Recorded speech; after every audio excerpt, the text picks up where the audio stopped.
let's get into it. So, the group of you have completed at least the hard part of this first job that you'd picked up from the Iron Fang Monastery. You've went to location where you were hoping to find a dire snowy owlbear. Words are hard this morning. Were able to successfully track one down, unfortunately to its home, in this cavernous section of the mountain. Despite all of the trials and tribulations of traversing this snow-capped and icy environment, you pushed in, fought it, and came out successful. You've stripped its form, preserved the pieces of hide as best you can for such a hefty payday, and found a mysterious tunnel. You pushed down this tunnel for about 4 hours of travel. Unsure of where it went, it just was a straight shot, and came out near the base of the mountain on what some of you have surmised might be the western face of the mountain, the far side of the Cloud Spine mountain range. Something that, to the best of any of your knowledge, is not a place any explorers have really traveled in generations. Earmarking this discovery for later when you're not under the time pressure of this bounty, you returned, trekked back up through the caves, and made your way down the mountain, narrowly avoiding a potential calamitous failure in a avalanche, and finally made it past the snow line. We're picking up as the group of you are making your way towards the Lisette logging camp to reclaim the horses that you had asked to be stabled and not worked, but were most likely worked during your absence, such that you might be able to use them to travel towards your next destination, which was somewhere south of Cobalt Lake, on the other side of Elderthorn. As you approach the Lisette logging camp, is there anything anyone wants to do before you enter?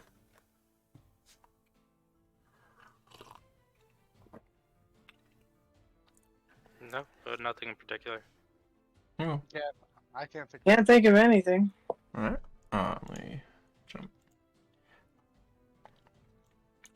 So you guys were 1 day's travel from there. So probably about 10 days. I think we worked it out. You were about 10 days into your total at this point, correct? I'll check. Okay. I took notes. I Perfect. believe so. So- It was 10 days out of 30, right? Yeah. I think it's 5 days to the logging camp and then 6 days. Yeah. So the 6th day or the 11th day one was now down the mountain. Got surprised by an avalanche. That was the 11th day. Yeah.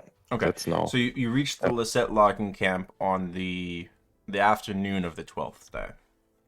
Okay. Because you have a bit of travel from the foothills of the mountain and the headwaters of the Troll Run, which you can basically follow straight to the logging camp because it runs right next. The camp is set right next to the Troll Run to help transport the timber down to Elderthorn. And hopefully when we get our horses, we'll be moving a little faster, right? Yeah. He said on the evening we get to the logging camp. Afternoon. Yeah. Afternoon. Okay. Yeah, you arrive the afternoon of the 12th day, about 1 to 2 p.m., just past midday meal break. The logging camp, as you sort of enter, is a bustle of activity. There's a large pile of what looks to be sort of pine timber that's been stripped of the branches and twigs and limbs, and one by one they're sort of being very carefully loaded into the choral run next to like the whole wall of the camp has been shifted such that it can be loaded, sort of rolled down in, and there's a wide sort of chain net stretched across the choral run at the moment that's being used to hold back some of the timber from floating down away, so that way it can all be floated carefully and slowly at once. As you make your way in, you see it's a bevy of activity. Looking around, you don't see Grimm anywhere.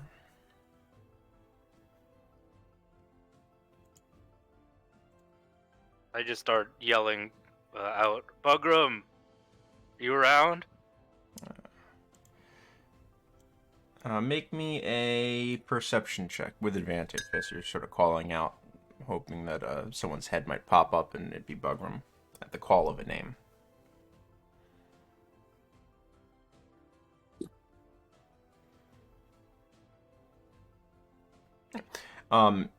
As you glance around, you see a dwarven head sort of pops up and sees the group of you standing a few paces within the main entrance. So it calls back to you. He's back up at the head. What can I get for you? We left our horses with them. We're here to collect them. Oh, you boy, calls out to one of the younger members of the teams here. Says, get help them find their horses, and then goes back to slowly starting to roll down the next log with the other people that he's working with at the moment. When he means the head, does he mean the bathroom, or was that like a logging term? No, so that would be the source of where these timbers are being drawn from. Sorry, Yeah. I was thinking of the naval term. Yeah, no. It'd be the source of where the logs are being drawn from. Okay, all right. The just as like a mine has a quarry, or there's a quarry where the stone blocks are gathered. That's where these logs are being gathered from. Yeah, so he's just at work, so I would just nod and I'd say, well, let's get our horses and keep moving. A younger gentleman, half elf, sort of comes over to you. You have horses here? Yeah, my one was quite big. Okay. Describes a lot of the horses we have here. I don't know. They need to be big to help pull everything. Here. He sort of starts leading you around. It takes you the better part of about half an hour before all of your horses are found, accomplishing various tasks around the camp at the moment. All except a big one, actually. The others are all found easily enough. Big one, it takes you another half hour or so until you find him. Pulling another set of logs into the camp. I would just make sure that Biggin brought the log all the way in before I took him. Yeah. Yeah. All right. So I wouldn't want aren't to you just so leave nice? it out there. You are able to reacquire your horses, though. It takes a bit of time throughout the day, but all said, after about 2 hours, you have them all ready to go, saddled and fed. All right, Deldathorn then, Aeolus? First to Edelthorn, or first let's check the. What's it called? The lake? Down to the south? Sorry, I wasn't there for that. I don't know about the lake. So here, I'm going to give you guys the map. So we also picked up a secondary contract Job. Oh, okay. to investigate weird happenings at I believe it's the Cobalt Lake. Mm-hmm. Somewhere south of Cobalt Lake. Yeah, so you guys have a few different directions you can go. You can stop in Elderthorn. At your current pace, since it's now late afternoon, you'd be sleeping along the Troll Run, and then arrive in Elderthorn the following evening with the horses. If you wanted to stop in Elderthorn, if you headed straight for the lake, you'd arrive at Cobalt Lake the following evening. So the question would be, do you want to spend a night in Elderthorn or get right to the Cobalt Lake? There's also Matron Toadtooths, which you could make today if you wanted to place. You guys have acquired another Bodemall stone, and because you've been to Urcrypt, you are aware of multiple henges that don't have Bodemall stones in them. And we also have the peak and the talons, or some of the talons for her. Yeah. Which was one of the questions that she had asked if you could provide. Why don't we stop at Toadtooth's and then go straight to the lake from there? Yeah. That sounds like a plan. Good. Okay. So, the last part of the day is spent traveling to Matron Toadtooth. The path at this point for the group of you is familiar. You've traveled it a half dozen times already. You're familiar with the waypoints, and it looks like it has been more traveled recently. And now it's quite a bit wider than a game trail, which is what it was when you had originally traveled here. It's been widened. You figure you could probably get like a narrow cart through here at this point. None of the curves are incredibly sharp. It seems like there's definitely been some degree of work sort of clearing and processing the ground here at someone's request. You make it to Matron Toadtooth's hovel set against the cliff, the bottom of the cliff face. It looks like it sort of grows out of it. The thatched and slate roof, squat and almost sinking down upon the wide mushroom reminds you of a squat mushroom base of her hovel. The arched door and the round window. As you approach and sort of set the horses off to the side, you can enter through her small gate into like this little vegetable garden that is the front of her home and approach the door.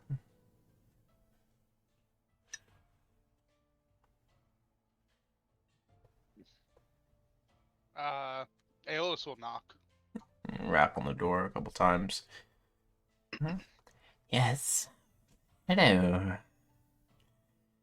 You're back quickly. How went your hunt? We have a few things for you. We also I like things. we also discovered something we didn't think we would. What's that? Aeolus will look to the rest of the group. I say we're telling her about what we saw in the lair. Is that what you're saying? Yeah. I turned to Maiden Tooth. In the back of the owlbear's lair, we found a tunnel. It had to be created. It was a perfect gradient for nearly 4 or 5 hours. And we This is falling close, so if I call you, okay. Kid mix open. And we ended up, I think, maybe on the western side of the mountain. It was a humid rainforest. No, just be late. And yeah, we didn't have time to explore it, but I think we found a passageway across the mountain range. And I'll make pull out, a persuasion check for me, Sig. and I'll pull out the white fringed flower that I grabbed. The white fringed what? Oh, the flower. Flower. No. Yeah. That was the one taken from the vine, correct? Yes. No offense, you're a little young for me, but I'll accept it all the same. She holds out her hand. Have you seen anything like this? Do you give it to her? Yes. She takes it and cradles it gently like it's made of glass and gives it a sniff. Not in very many years. This is the flower of a venom thorn vine. Not quite,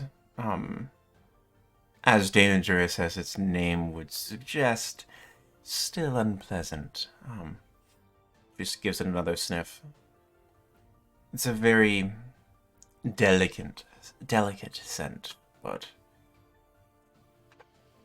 it's a good find.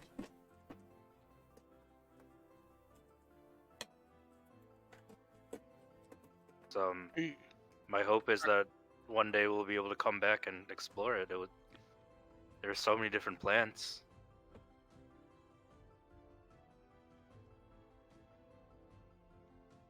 So, my understanding is that you've now been some of the first people to reach the far side of the cloud spines and come back to tell of it. That's exciting. And yet you come here to give me a flower and provide me talons. Speaking of, you do have some, yes? Yep, Yes. I turn over to Aeolus. I'll grab 5 of the talents that we have. As she sort of takes them, and each of the talons is close to about 4 inches long. And takes them sort of, smell exquisite. Thank you so much. These will go to good use, I'm sure. You just missed your captain. He was here not but a day ago. Was he going to Urkrit or back to Elderthorn? No, he was checking up on me. How has the commotion been? Hopefully they've been living up to their end of the condition. Oh, they've been good. This was not. I did have to inform him of some people who weren't the most kind. I'm not sure who, but maybe 2 days ago. Does the name Grottle ring a bell? Does not. About maybe. I guess technically 3 days ago. The night 3 days ago. I was awoken by a big commotion. Someone had nicked some of the things I had growing in my garden. Wasn't able to catch who it was, but I'm sure they'll pay for it in time. I suspect, based on their footprints, that they had at least come from the henge. Although I'm not sure if they had come with a previous group or what. Just curious enough to me. Was it any particular vegetable or? Oh no, just some. I believe it was a few zucchini. Nothing that is going to go amiss. More of the principle of the matter. Of course. I informed your captain, as she looks at you, Aeolus. He seemed interested and said he would look into it. But these things happen, and it's not like, you can go around inspecting every zucchini. Yes, it's more of the principle that they shouldn't put their hands on something that's not theirs. He offered me guards up here, but I'm quite comfortable without onlookers all the time. That's understandable, and if people start disrespecting people's crops, that's big trouble for Elderthorn. I certainly agree, so... Is there anything else of which I can be of aid to you?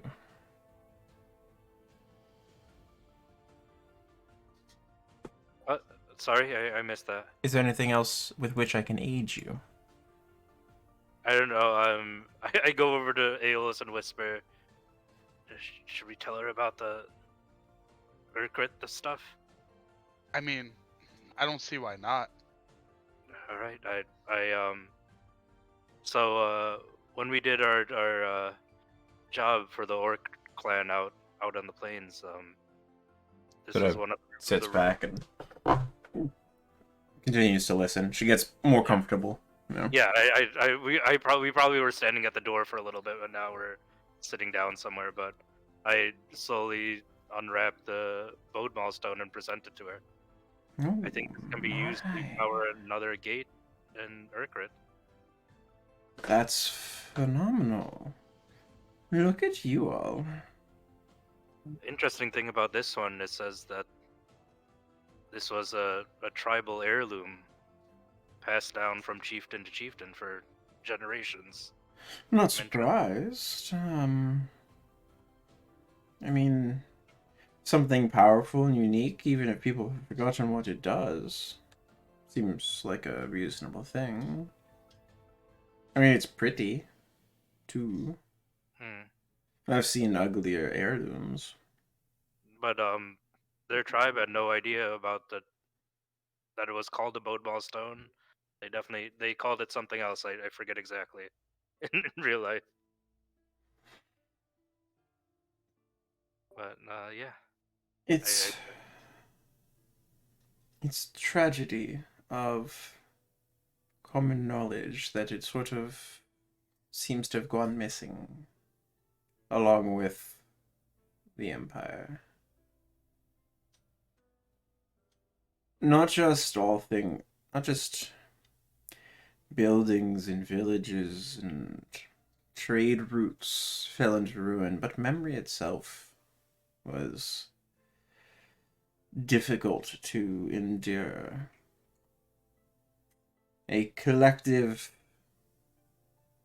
forgetting seemed to occur around the same time. So I'm not surprised generations later they have no idea of the item's true identity and purpose.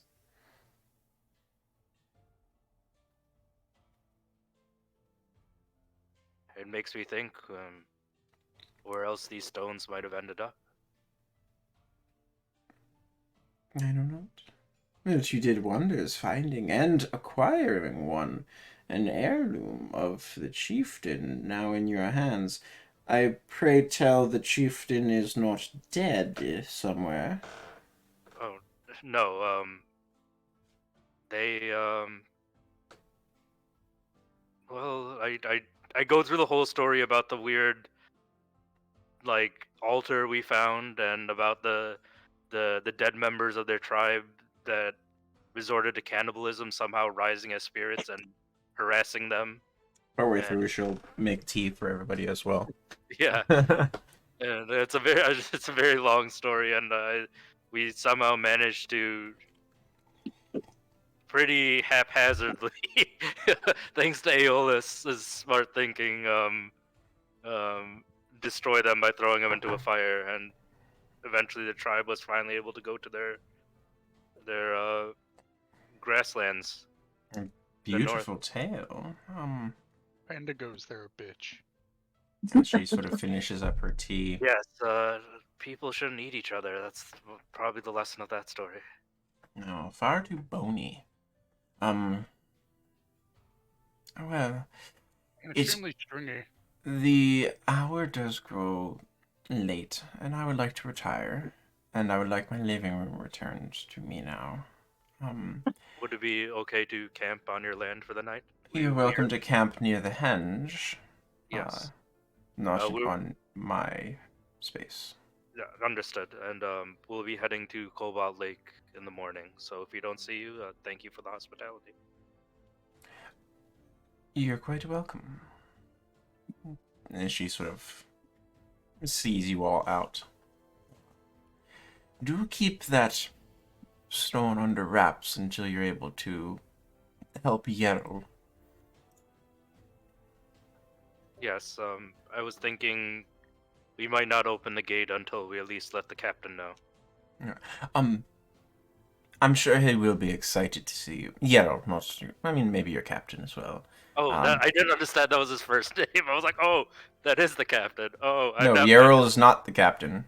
No, that's the. Yerl Beholder. is the mayor of Beholder. Urcrypt. Oh, yeah, sorry, I'm forgetting so many things. My Yeah. character has keen mind, but I don't. Yerl is quite pleased with the burgeoning oasis he is constructing. I'm sure he'll be keen to show it off to you when you have a moment. Yes, there's a lot of things I would like to talk to him about, but Hopefully all in no due time. large mechanical chickens. I'm not familiar with that, but have a good evening. As she shuts the door.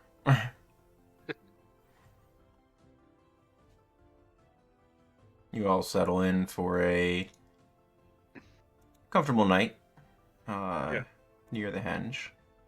I will remind everyone to take off their mountain attire so that Yeah. we don't sweat. I assume you guys have taken that off by this point. Yeah. And I say, Ellis, maybe we should keep a watch out in case someone tries to steal more crops from Toadtooth's garden. I Why would would support somebody steal a taking zucchini? the watch regardless, but Such Yeah. a weird thing to do. Yeah. Well, what raised some suspicion is that they came from the henge. yes. If it was one of ours, then fantastic. If it's not, there's someone out there that knows about the henge. That's a good point. Well, I'll Someone take first. stupid enough to steal from Ancient Toadtooth. Yeah, I mean, my parents told me stories. Never, absolutely not. Don't steal from Toadtooth. Anyways, I'll get on first watch. Try to get some rest then. Okay. Give me a perception check for your watch.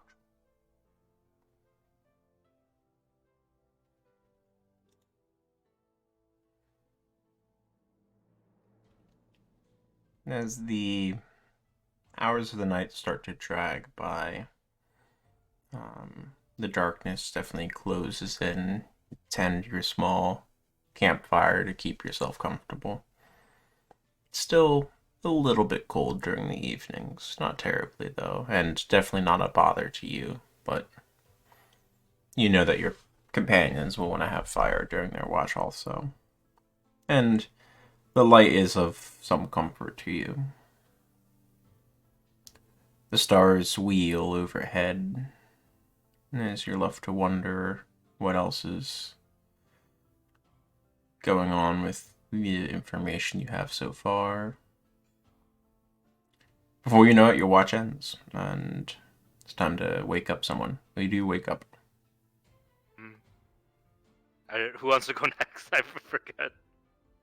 Doesn't matter. Wake somebody up. I'll- They're asleep. I'll wake up. I'll wake up Dunnan. Yeah. There we go. Done. Give me a perception check.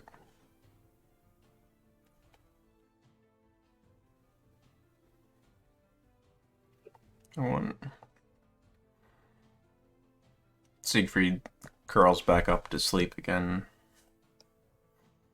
The fire starts to get low down in its embers now.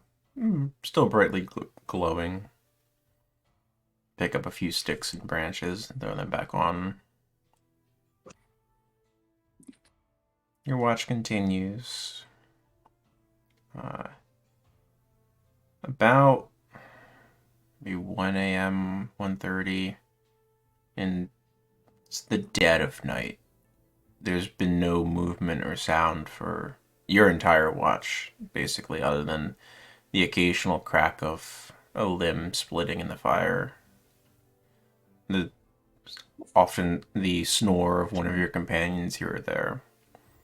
You hear a rustling in the grasses and undergrowth off to one side of the clearing.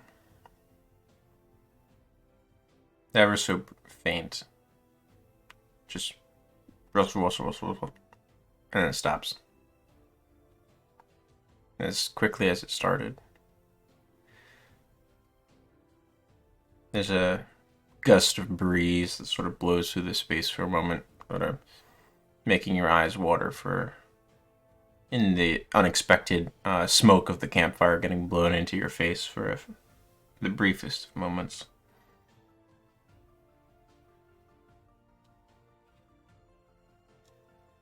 Your watch continues, uninterrupted. Who do you wake up? Would go to early rest. Wake up. Yeah, Alright. that's fine. Hellas, I'd like a check for your watch as well, please. Okay.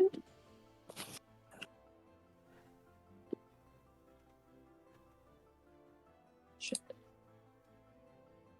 Come on. 11. Well done. Your watch is strangely uncomfortable to you. Dunnan, would you have mentioned the rustling to her or no? Probably not, since there was nothing else. Hellrest, as you sort of settle in, you get the fire going a little bit stronger. You have a feeling that something's watching you. Some wild animal, maybe, or many wild creatures.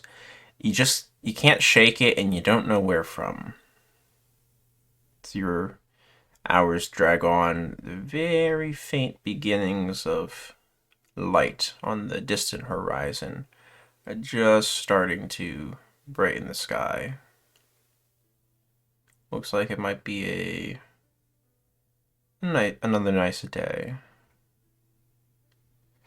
Your watch is not interrupted, though, as Aeolus, morning watch, and Willem gets up at the same time as you. And the two of you are preoccupied with tasting and testing and remaking breakfast. Really not paying attention to your surroundings because there's two of you. Who cares? Two of you is way more than one, even if something sneaks up on you. I've told you that you're not supposed to cook the owlbear like this. It makes it far too stringy. No. It's much better cut into strips, so that way it can be fried with a lot of fat. What? And you wonder why I injure so easily.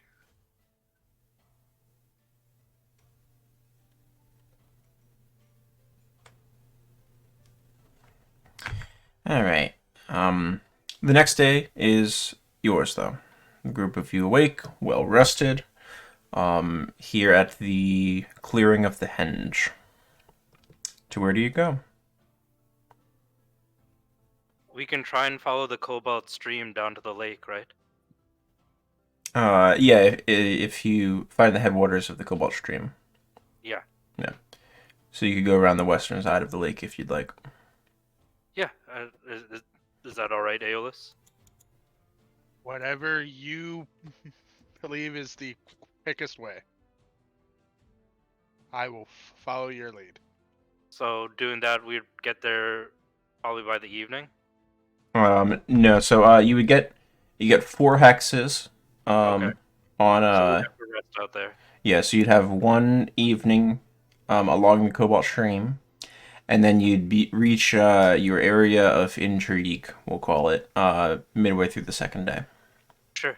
So Yeah, I think that's an okay yeah, plan. starting day 13, so you'd reach there day 14 of 40. Yeah, plenty of timeline. Okay. For the day, I would like 2 perception checks from the group. One from any 2 people. I can do one. Yeah. All right, perfect. Hello, mind rolling me a d20, please. The group of you are trailblazing. You're not following established roads, even though you're following a stream. Okay. As you leave the tiny foothills of the Cloudspine Mountains and push into more deciduous areas, the growth underfoot is particularly difficult going. Very large bushes and vines and creeping plants along the ground, and the roots of trees make traveling basically anywhere except right along the bank of the stream particularly difficult. This place is pretty much left to basically overgrow, it seems like, fed by the Cobalt Stream. It's not surprising, but it does make travel arduous. Those of you working on languages, though, can add 2 hours to your language. It's beyond just annoying travel. The day is uneventful. So I believe that Hellerest and Aeolus, you can both add 2 hours to your language. Whoop whoop. You rest, set watch, recuperate, and set out the following day towards Cobalt Lake. When we set down for the evening, Aeolus will leave out a couple of silver pieces. Okay, noted. Make a religion check.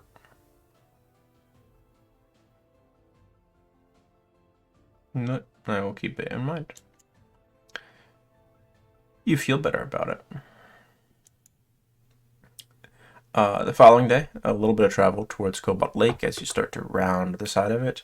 Aeolus and Hellerest, you can each add 1 hour to your language as well for this day. The first half of it, basically. Let me grab my descriptions.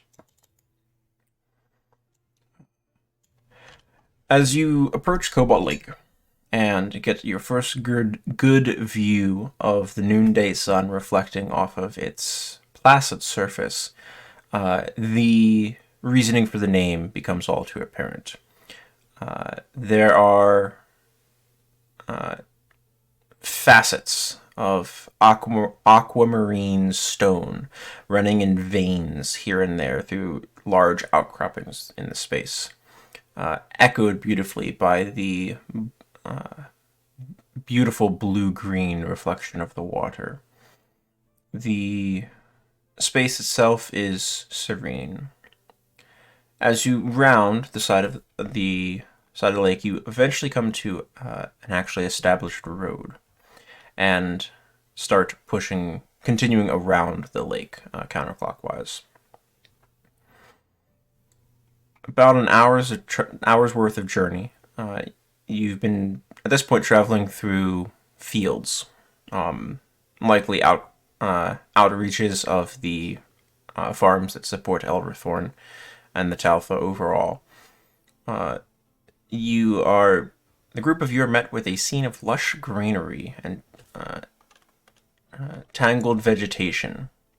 As you pass through once well-maintained fields and gardens that are now overrun with an abundance of creeping vines, tangled roots, and wildflowers that seem to be growing uncontrollably. The air is filled with the earthy scent of rich soil and fragrance of these blooming flowers. Amidst the overgrowth and the first apparent indication, besides the fields of civilization, a farmhouse stands. Its exterior weathered, but still sturdy. It's a modest two-story structure with a thatched roof, adorned with hanging baskets of colorful flowers.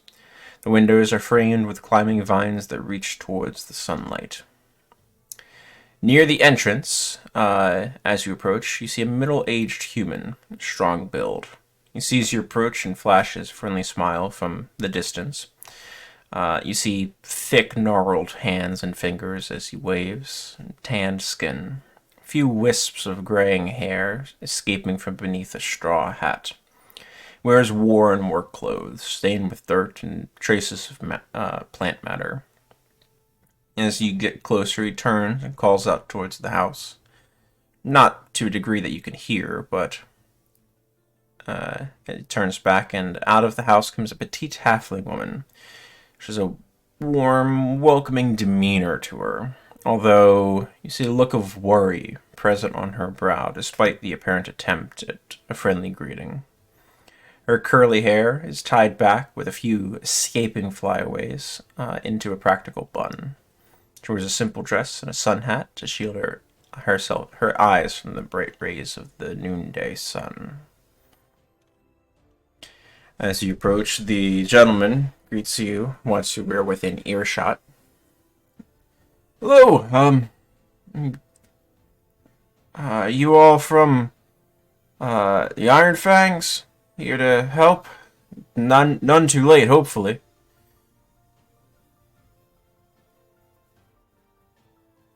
That we are. Could you tell us what Yeah. seems to be the problem? He offers his hand in greeting to each of you as you get close. Name's John Garrett, by the way. Pleasure. Well, he sort of gestures out at the fields. This all.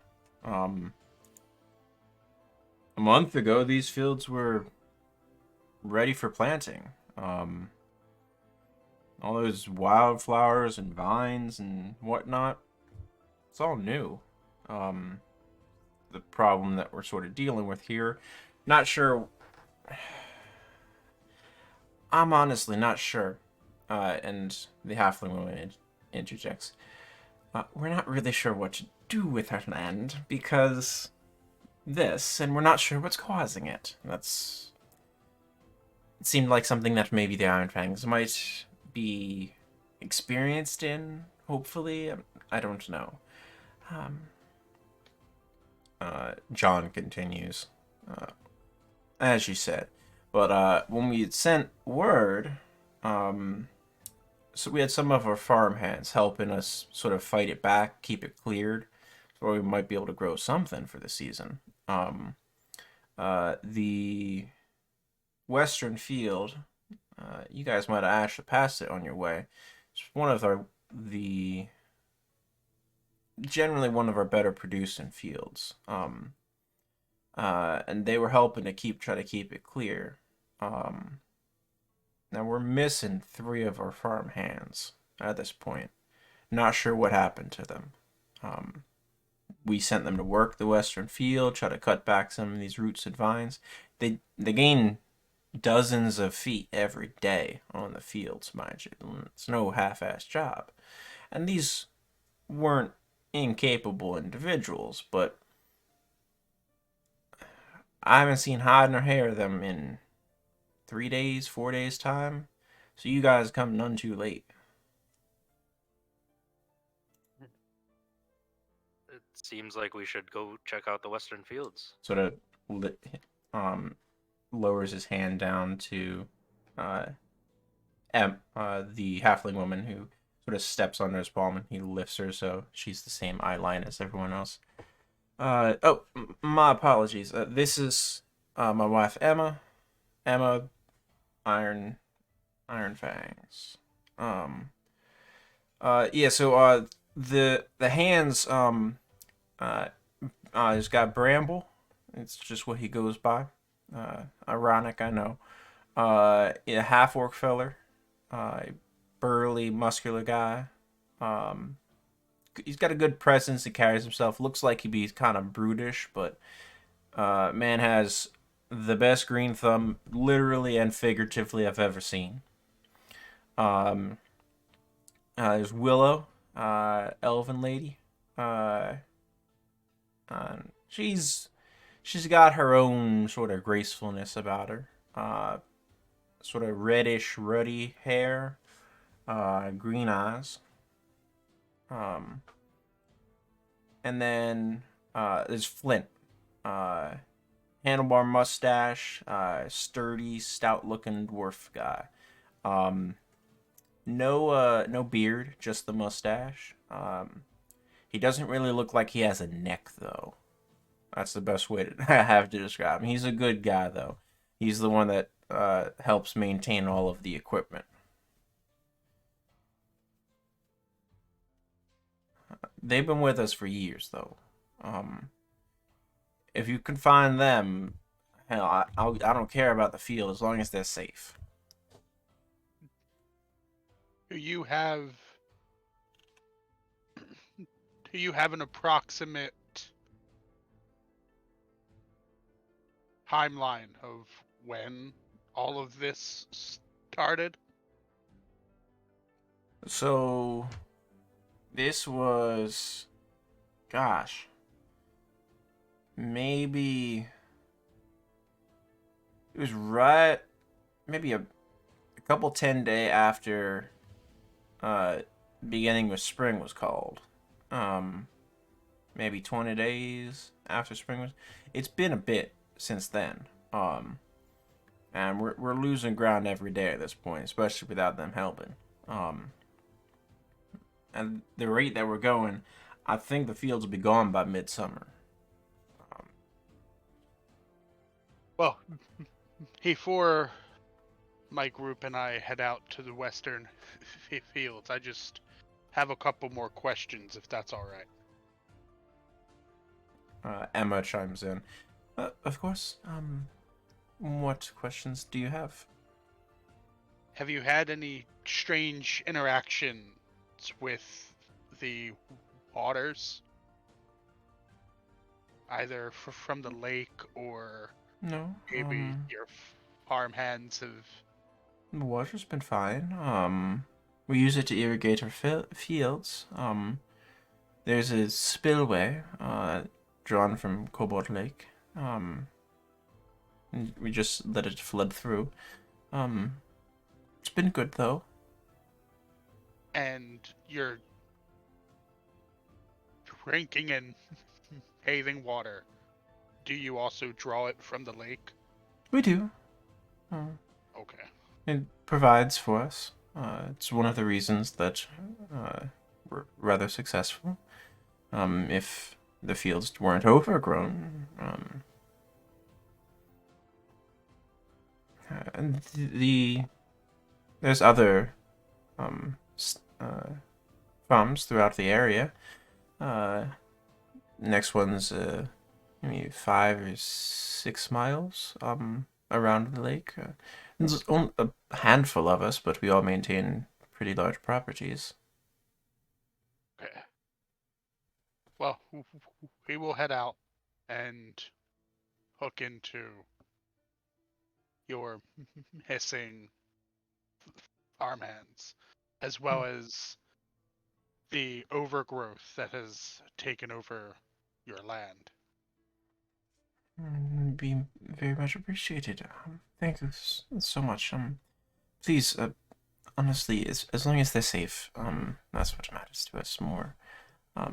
They're good people, and I couldn't live with myself with the grief I would have if something had happened to them, especially working for us. Could I do like just a quick insight check on both of them? Yeah, Just to sure. try and get a read on them if I can. Yeah, they don't seem upset enough. Go for it.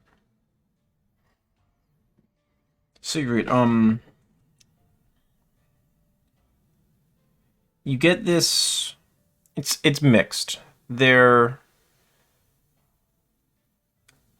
You don't think that they're hard to read, but going through the conversation and sort of their expressions, you can tell that they're worried, seemingly about a lot of different things. Not the least of which is their farmhands. Obviously, they also seem highly concerned at the fact that their entire livelihood is at stake as well. So you get the feeling that they're sincere, but their attention and the level of stress to which they can commit anyone to one activity is sort of stretched in a lot of different directions at once. Yeah, that makes sense. There's only so much to go around. They have a lot of things on their plate. But they do seem sincere to you, if businesslike. Yeah, I would just follow Aeolus then to the western fields. Any other questions that you have before you leave?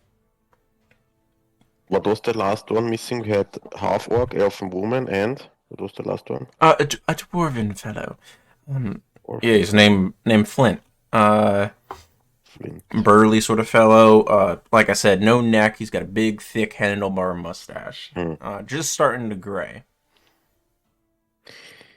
Was there any disputes between them? Any quarrels lately between them? None that we had heard of, like, amongst them.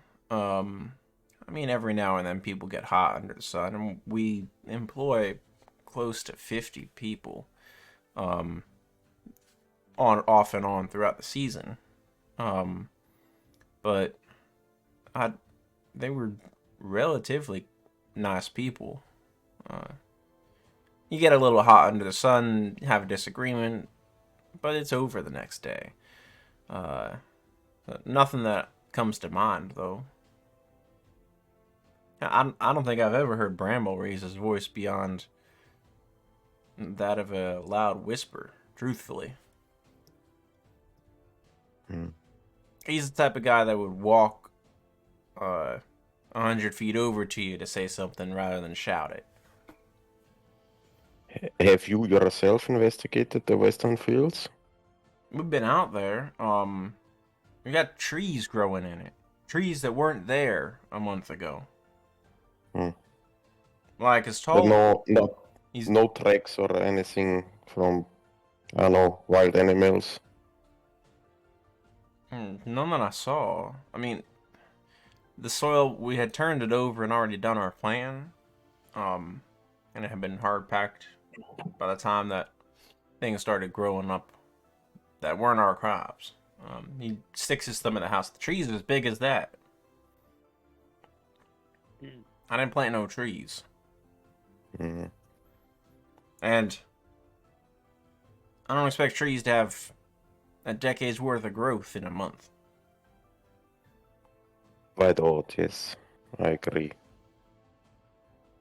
Well, we'll have a look and try to figure out what's going on there. We appreciate it. It's weird, you know? Like, yeah, I'm gonna ramp. Don't mind. Pay me no minds. Good luck. Thank you for coming out all this way from Armskirk. I know that could be a bother. Not a bother at all. It's what we're here for. He sort of sets Emma back down, and she heads back into the house, presumably working on something. He follows her back inside. Before we head off, I'll turn to Willem. Yes. Could you stay with the horses and make sure they don't drink from the lake? Sure. What should I have them drink from? Um, I know. I'll give them whiskey. don't. Aeolus will provide his water skin. Uh, try to hold off. We should only be out for a few hours. You know, I could purify some water if you want. I got a spell for that. That would work. My my first worry was that the waters were tainted by a certain group that A we've dealt certain with. crystal, like Yeah. the ones we found before. Exactly my thoughts too. But It didn't seem, from what she told, didn't match up. yeah, and to allow plant growth that quickly, no. Must be some kind of catalyst or very potent fertilizer. I do know this. I can cast a spell of plant growth, but it doesn't work that fast. You saw what I did in the fields Mhm. near the orc tribe. It wouldn't really take effect until next season. All right. So,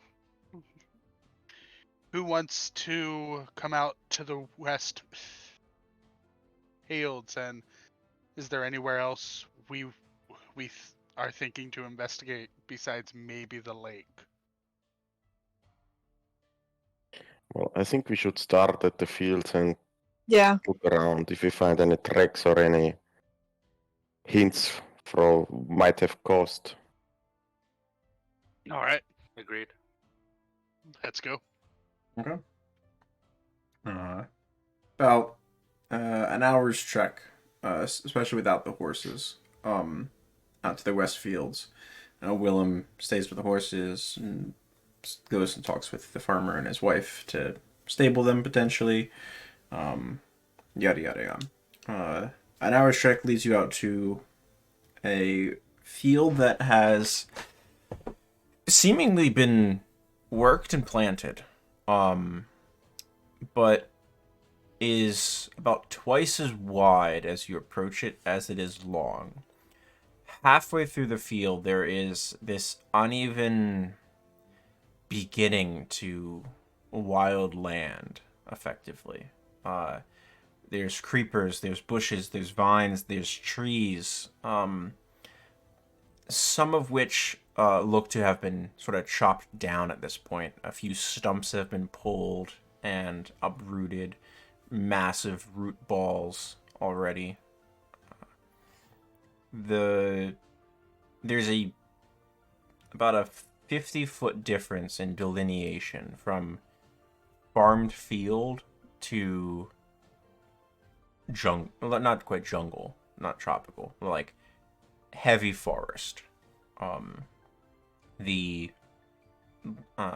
fallen trees already have mosses sort of growing over top of them that you can spot as you get closer. What John and Emma Garrett were saying is accurate. This is years worth of growth in, if they're to be believed, and seeming no indication otherwise, in a month and a half's time at most. About a month and a half. As we get closer, I would like to do something. Yeah. I would like to use one of my wild shape charges to summon an owl familiar Okay. with the wild companion ability, and then just start slowly, just like a slow. I would go into their vision, probably like hold on to Aeolus or Dunnan or Heli, so they could lead me, but then slowly take the owl out in like a slow circle, above Okay. us to try and get like an aerial picture of the area. All right. Make me a perception check. Okay. And I'll keep that in mind as they're slowly doing this sort of The circular. owl is my perception, correct? Hmm? The owl uses my perception.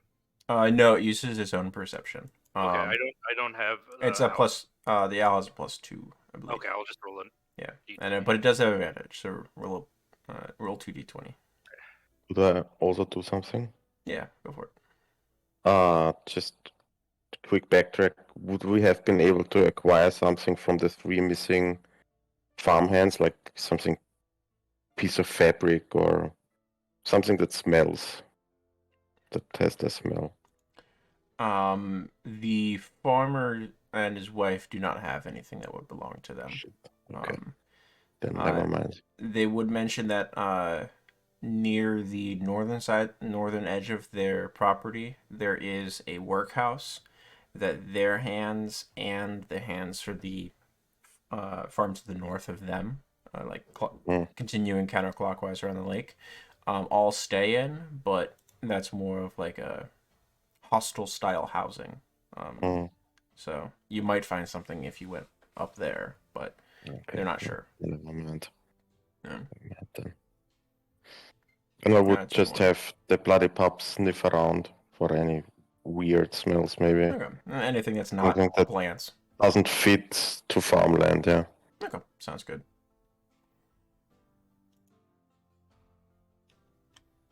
All right. Gal's doing the circle. You're being led. The pup's sniffing around as you get closer and closer. I'd like an investigation check for the bloody pup, and we got a perception for the owl. So I'll come to that in a moment. Which is intelligence, right? Yes, intelligence, with advantage. Yeah, all right. 14. Group, you're getting closer. You find the pup sort of alerts you to this as you're getting closer and starting to work your way through the main edge of this overgrowth area. There is a few tracks sort of where it looks like it's been stepped into like the farm side of the field as opposed to the overgrown side of the field. Well, the tracks are not of a shape that you're familiar with in the slightest. They have a sort of asymmetrical star-like pattern, with weird sort of divots and grooves that crisscross in the center of it. Let me grab my little doodler. So.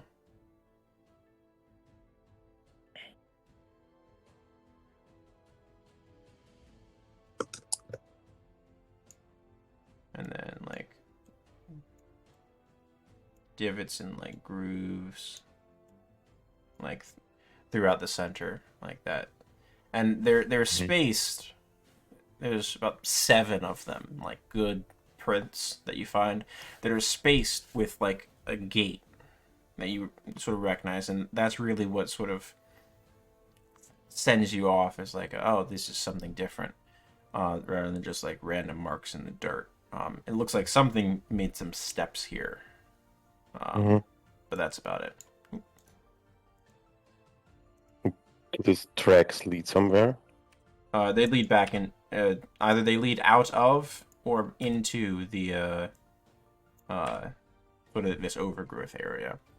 And Siegfried, at hearing this discussion and seeing what, from the owl's perspective, what Dunnan and the pup are looking at, the overgrowth area extends past the edge of the field and just into the wilds beyond.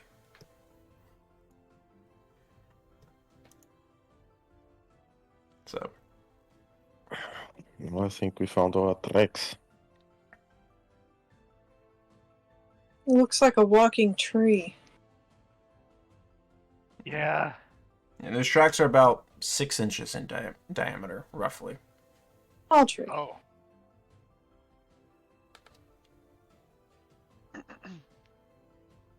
Like, what they're are not the big. odds that the kami are trying to retake land? Taking away farmhands?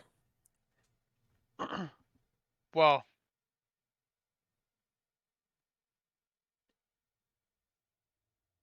it's possible that the farmhands could have come across one, and their reaction wasn't to the liking of the kami.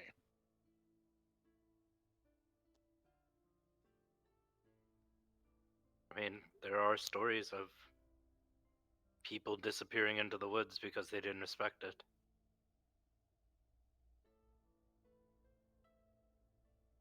But that doesn't explain the growth.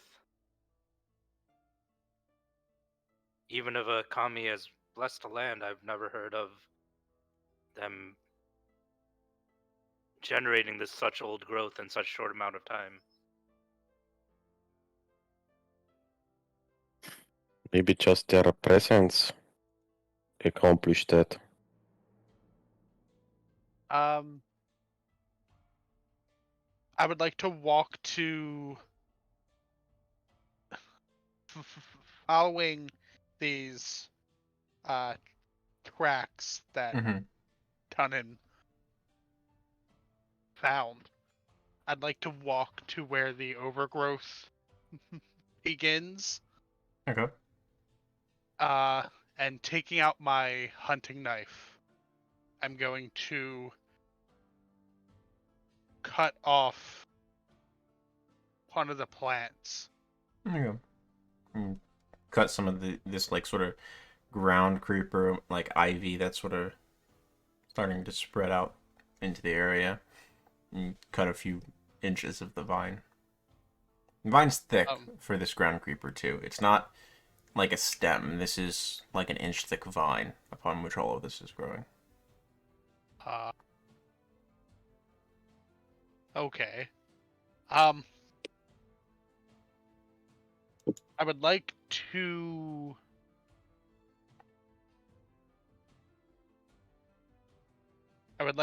see if this has anything to do with any sort of creatures. Sure. Make me a survival check with advantage. Have I noticed anything through the owl? You've not, no. Okay. I'll keep scanning. Continue scanning. Could I ritually start casting detect magic while I'm walking as well? Sure, you're gonna stop looking through the owl in that case then. But Oh, yeah. okay. No, I'll keep the owl up then Alright. until we notice something. Yeah, and you need to sort of sit down and cast it. You're not doing it while walking. But if you choose to, you can. Alice, you sort of cut the vine, give the cut piece of it sort of a little sniff and a lick. Tastes earthy. Bit tart. Probably not edible. Rough on your tongue. You don't get an overt fey sense, but you get the feeling that there's something to do with the kami here. Okay. Of what you're not sure, but nothing else seems to sort of fit in your mind as to what could be causing this. Well, the kami definitely have a presence here. I'll walk over to the closest. How long does the owl last, Siegfried? Is it 3 hours? I believe it's. It's half your level, right? Let me check. There you go. I've never had to. It's the same duration as wild shape. Yep. So I think Half- wild half. shape. Okay. Or number of hours equal to half your drill level. Yeah. Okay. The amount of time that has passed since you've cast at this point is about an hour. Doing Okay. all of this investigation so far. Yeah. Unless interrupted, I'm planning to keep it up for 3 hours. No. Okay. I'm just giving you a pacing on time. Go ahead, Ellis. I'll walk over to the closest tree, and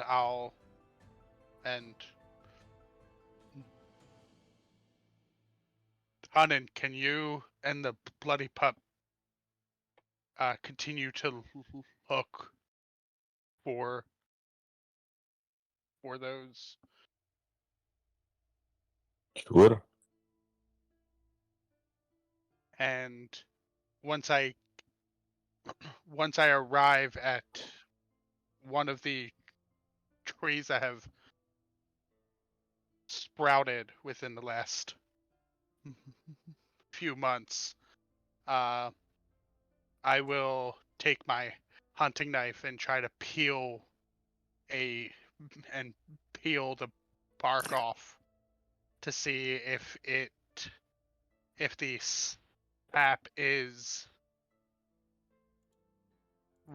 reminiscent of the pinwood, or if it also gives off a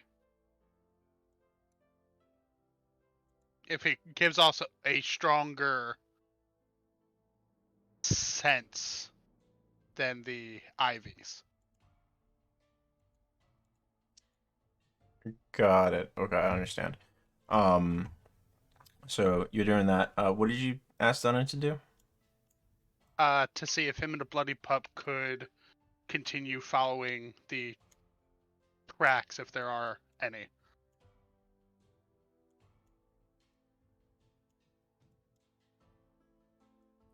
Those weird star shape.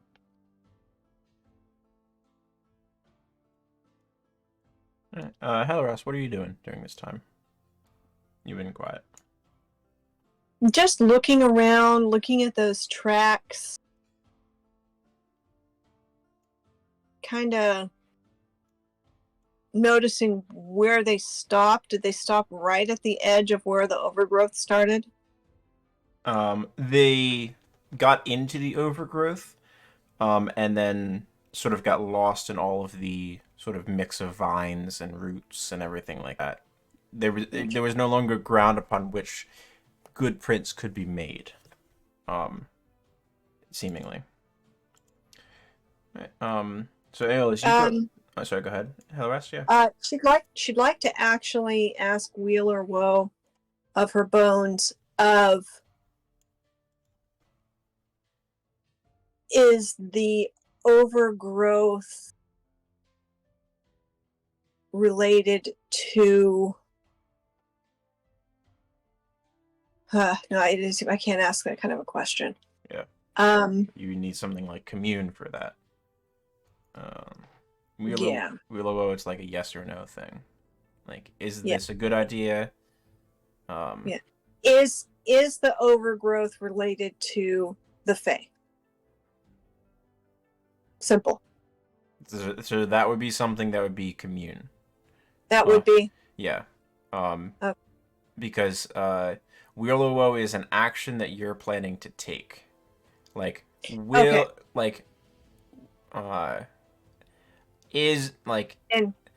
it a good idea to cross the chasm using the tree trunk that's leaning across it? Okay. Wheel or is woe? Is Something it like a that. good idea for us to go deeper into the overgrowth? There you go. That's a better phrasing of wheel woe.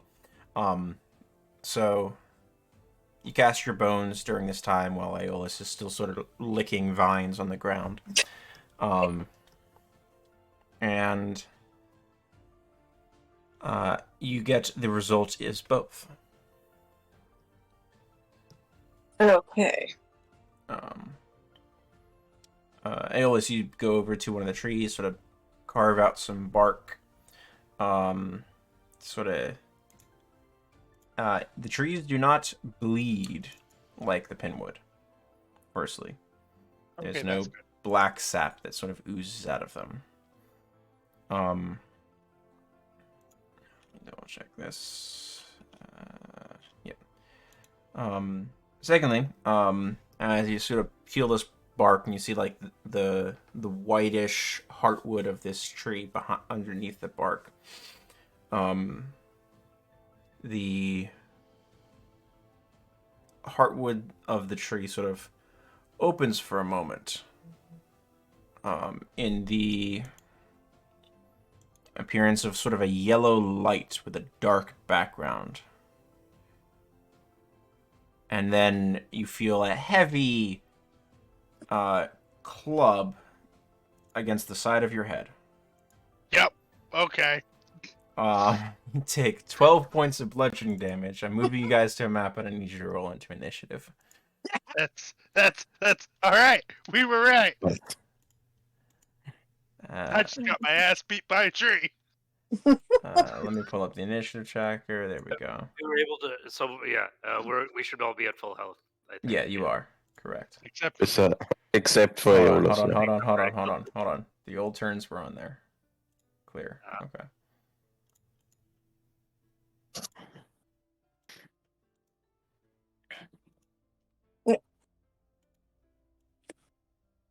Damn, that's probably like the best initiative Siegfried has ever rolled. Yeah. Alright, Aeolus got 7. Yep. Helaras got 4. Dunnan Wow. got 14. both of us rolled ones, and then re-rolling, we rolled twos. That's how combat's gonna go, guys. Yep. Yeah. Quality. Alright, descending.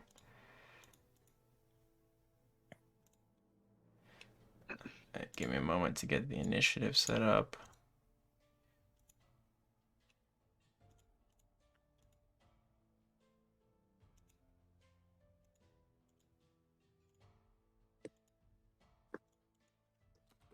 Red.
Alrighty. And now, combat music. Where's my combat music? Not used to this watch together still.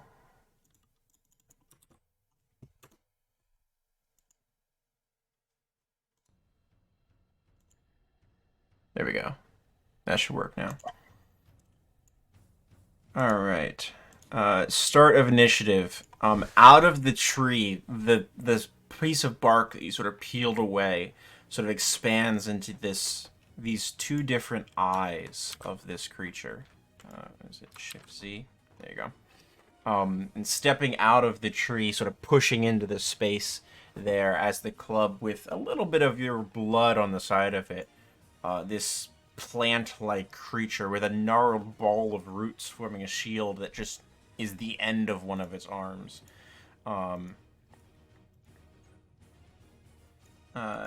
It does that. Let me pull up the stat block for it. There it is. No bonus action. So it just clocks you in the side of the head and then raises the shield. And you can hear it like a whisper of sort of straining wood, like when too much weight is placed onto like a wooden bed frame or something, like the creaking and the small splintering sounds just echoes throughout the space for a moment. And then it'll come to Siegfried's turn. Seeing that the plants are attacking, just to see what might happen, Siegfried is going to use the troll belt to cast bark skin on himself. Ooh, nice. Yeah, I use the ability on the belt, and I believe that's an action.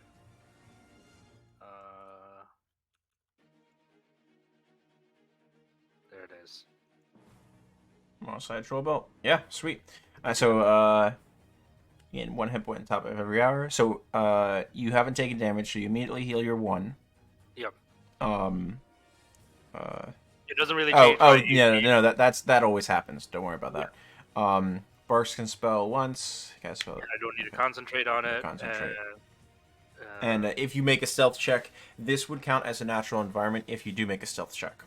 Okay. Also, as long as you're above basically this line, snap to corner. This is the edge of the field here. Okay. So any stealth check to the north of that on the map, you'll have the pass without trace bonus. So I'll just yell out, Aeolus, do you need healing? Fuck, no. I'm okay. Okay, and I'm just going to reposition myself here then, and end my turn for now. I'm not going to do anything aggressive just yet. That is my turn. Okay. That brings us to the the woodwood that's stepping out of that tree that you approached. As you start to try to take cover and clock towards where Aeolus is, stepping out of the tree, swinging its club-like arm towards you, Siegfried. First attack is at advantage, because it was hidden from you. If it would roll, there we go. That is a natural 20, Siegfried. Nice. 24 points of bludgeoning damage on the first hit. I'm going to Stone's Endurance on the first one. Okay, go ahead. Reduce that damage some. Burn the reaction. I had to roll for that. Nice. So you only take half. 12 points of damage. Second one is a 9 to hit you. No good. Yep. All right. And that... It's funny because I'm doing Stone's Endurance while bark skinned. Yeah. Alright. That brings us to Dunnan, followed by the pup. You are. Well, seeing that this creature step out of the trees, Dunnan would reposition himself to over here. And bonus action, spiritual weapon. Yeah, sure. Here you go. Oh, yeah. Not too many.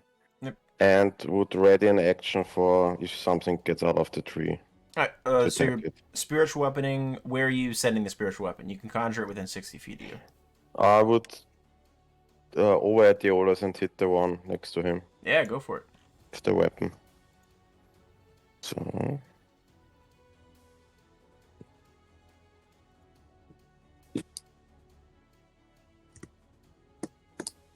Nope.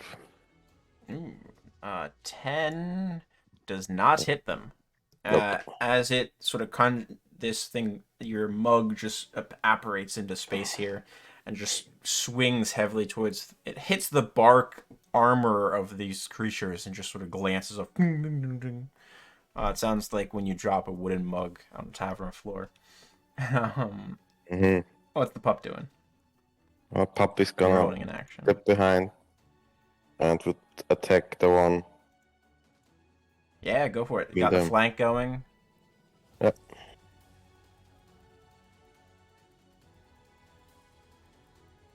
14 is not enough, unfortunately. Man. Sort of chewing on the stick of the shield before it sort of rips the shield back Go out of the fetch. pup's mouth.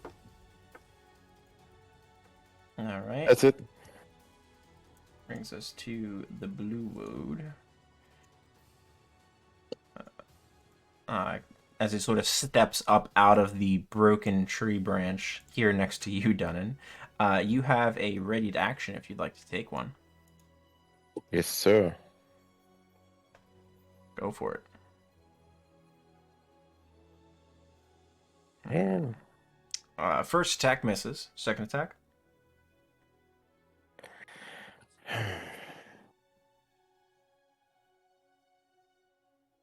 Come on. Oh, wow. You weren't expecting it to basically come out of the ground in front of you as sort of shambles up. These things stand about 5 feet in height, so about even with you, and just strides forward, parries the first blow, and then makes a heavy swing with its club towards you. 20 to hit you. Whew. They're rolling good. That's going to be 10 points of bludgeoning damage. Is it magical? It is. Oh, damn. That brings us to Aeolus. Aelith kind of shakes his head for a moment, and he'll reach out and try to shock and grasp this wood sprite that just fucking clocked him. Yeah, 27. You have advantage if you want to see if you crit. But 27 is definitely going to hit 9 points. Alright, no crit, but you get the 9 in there. As the lightning sort of rips through its form, you see bark splinter. There's like a singe mark from where you touched it. Good damage. And then as a bonus action, I'm going to activate my Crimson Right, Okay. and then that'll be my turn. And that's lightning, correct? Yes. Got it. Okay. So go ahead and roll for your rate damage. As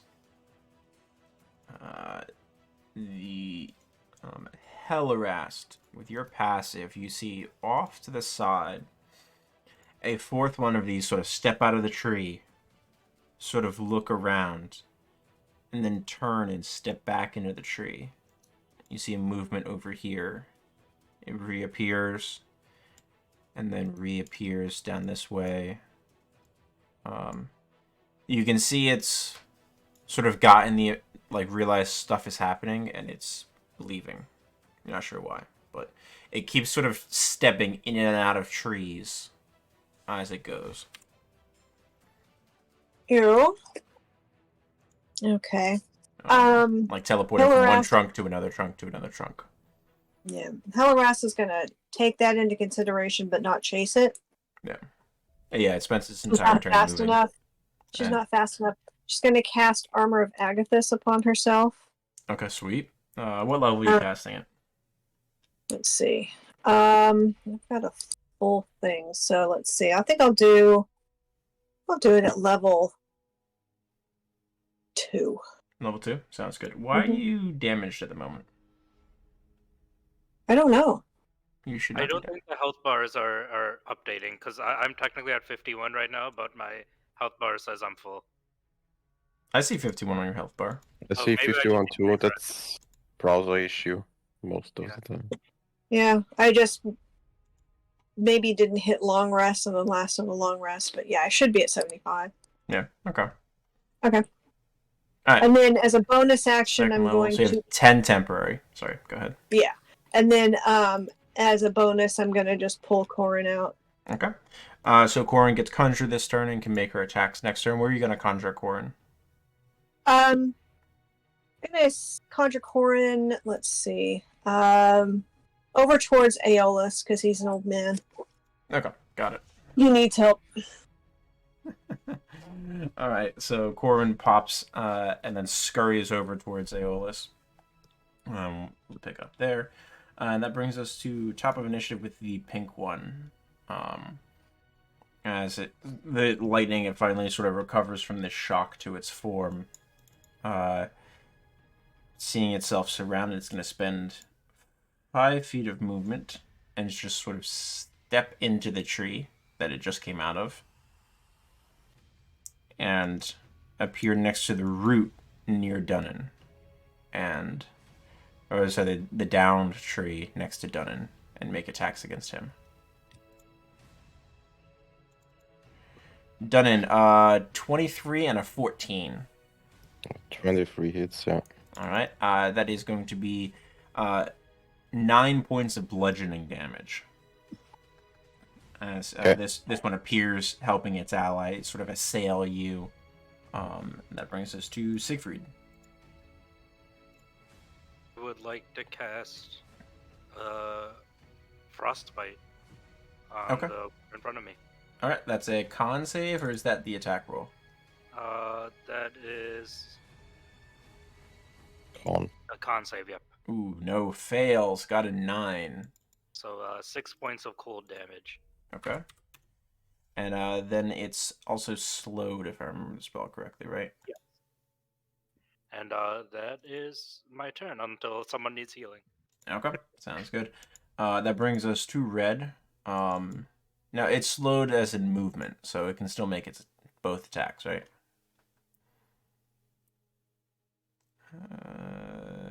Oh, no, it has disadvantage on the way. Alright, so first attack is at disadvantage against you. That works I'm- out even better. I'm thinking Ray of Frost, I think. Yeah, I think you're right. Okay. First attack, good disadvantage. You dodge a 25 to hit and turn it into a 13, which does not hit thanks to your bark skin. Yep. And then second attack is a 17, which I believe connects. Yep. Okay, It is perfect. broke. Alright, so that's going to be 11 points of bludgeoning damage, as the second one does sort of find its way through. I will use my reaction to Stone's Endurance again. Yeah, go for it. Cut down that damage.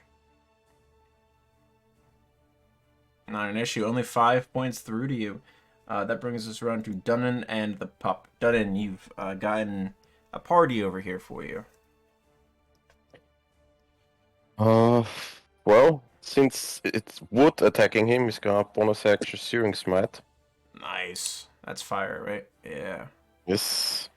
Alright, so you got Smite. that going. I don't know why it rolls an And he attack will when you cast that spell. Continue, yeah. Attack the blue one first. Blue? Yeah, go for it. Oh, damn Ooh, it. 12. Dunnan, you're not having luck here attacking today. Second Still attack? hangover. Yeah, on the purple one. Maybe it's better luck. 21. There's some better luck. 21 does hit. Alright, so that's So- 9, 10, 11, 12 for the bash. Branding Smite. Searing Smite. Searing Smite, sorry. So then it's, I believe, a bonus d6, right? Yep. And Alright, so go ahead. It has to you make a rolled the 6 save. earlier, so you got 6 there. 9, 11, 12, 18 points automatically from the hit. And then makes a con saving throw. Yeah. Or it's set on fire, right? correct, yes. Okay. No, it got a 6. It is on fire. And if the target creature within 5 of okay. So it's burning, okay. Yeah, so it's burning. D6 damage. Is the spell lost now or is it still then- going? So I can't- it continues to burn while you maintain concentration. Okay. Yeah. Or until this fire is put out. Okay. Yeah. Oh, that's it. Oh, sorry. The con save is at the start of each of its turns. On a failed save, it takes the fire damage. On a successful, the spell ends. So the first turn, it is taking the fire damage. So go ahead and roll me another d6. Okay. 2. And I'm gonna add into initiative Searing Smite. At the start, like right above it in turns. So we have a tracker in there to remember that it is burning. Okay. Did it seem like it hated the fire? Oh, or- it really does not like the fire. Definitely hates the fire. Great. Fire is bad. Anything for the pup. Well, I would call it over. Come here, fetch. I would move over. Attack the blue one. Yeah, go for it. Advantage.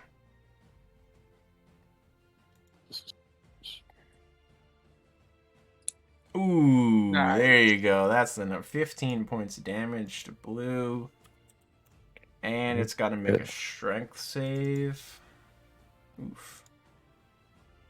Does pass the strength save with a 20. Dirty 20. Okay.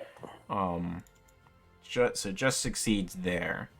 But that's some nasty damage as the bloody pup bounds over, like happy to be of assistance, and just tears a whole chunk of bark off the back of this thing. Good pup. Around to the blue one, which is going to turn on the pup at this point, and then make swings at the pup. 13 and a 9. It does. I'm gonna use my reaction for Sentinel and attack the blue one. God damn it. Yeah, go for A it. certain hits. Yeah. Love Sentinel. 13 hits. Okay, the pup takes 14 points of bludgeoning damage. And you get a basher attack. 16 does not hit these guys, Oh, though. come on. Yeah. I'm rolling so low. Yeah. You really are. Wouldn't he technically be at advantage because of the? You pup? would be at advantage, yeah. So go Oh. ahead, roll again. Good catch. After 20 does hit. Use Yeah. the damage on the first. 9, 10, 11, 16 points of damage to the blue as it deals 14 to your pup.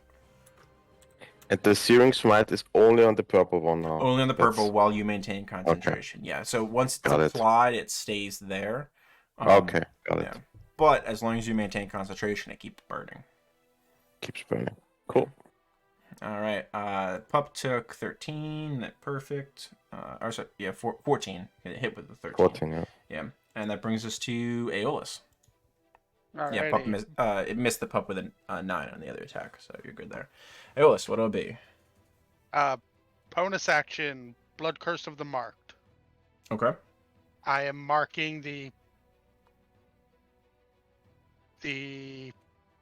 pink one. Okay, sounds good. Are you I am amplifying? amplifying. Okay. I'm gonna move in and take my first attack. Okay. You'll have you are aware that you'll have advantage either way because of flanking. If you don't want to amplify it.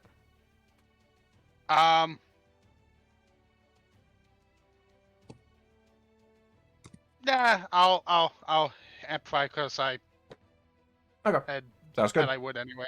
All right. Go for it. Attack roll with advantage. 20 hits, and you get an extra Hemocraft die. So, you rolled a 2 and a 1. Oops. Great, awesome. Oof. All right, so that's gonna be 15 points of damage to start with. Second attack. Ooh, 14 is not enough. Your first good hit sort of alerts the thing that is burning to your presence as it sort of just swings wildly with the shield arm, trying to make a risky parry, and just happens to hit the spear on the lunge. Anything else? I'm going to activate Brand of Whenever you Castigation damage on a it. creature, sear it. Okay. Each time you burn a creature. Okay, so no action. No, it's just when you hit the thing. So that is branded.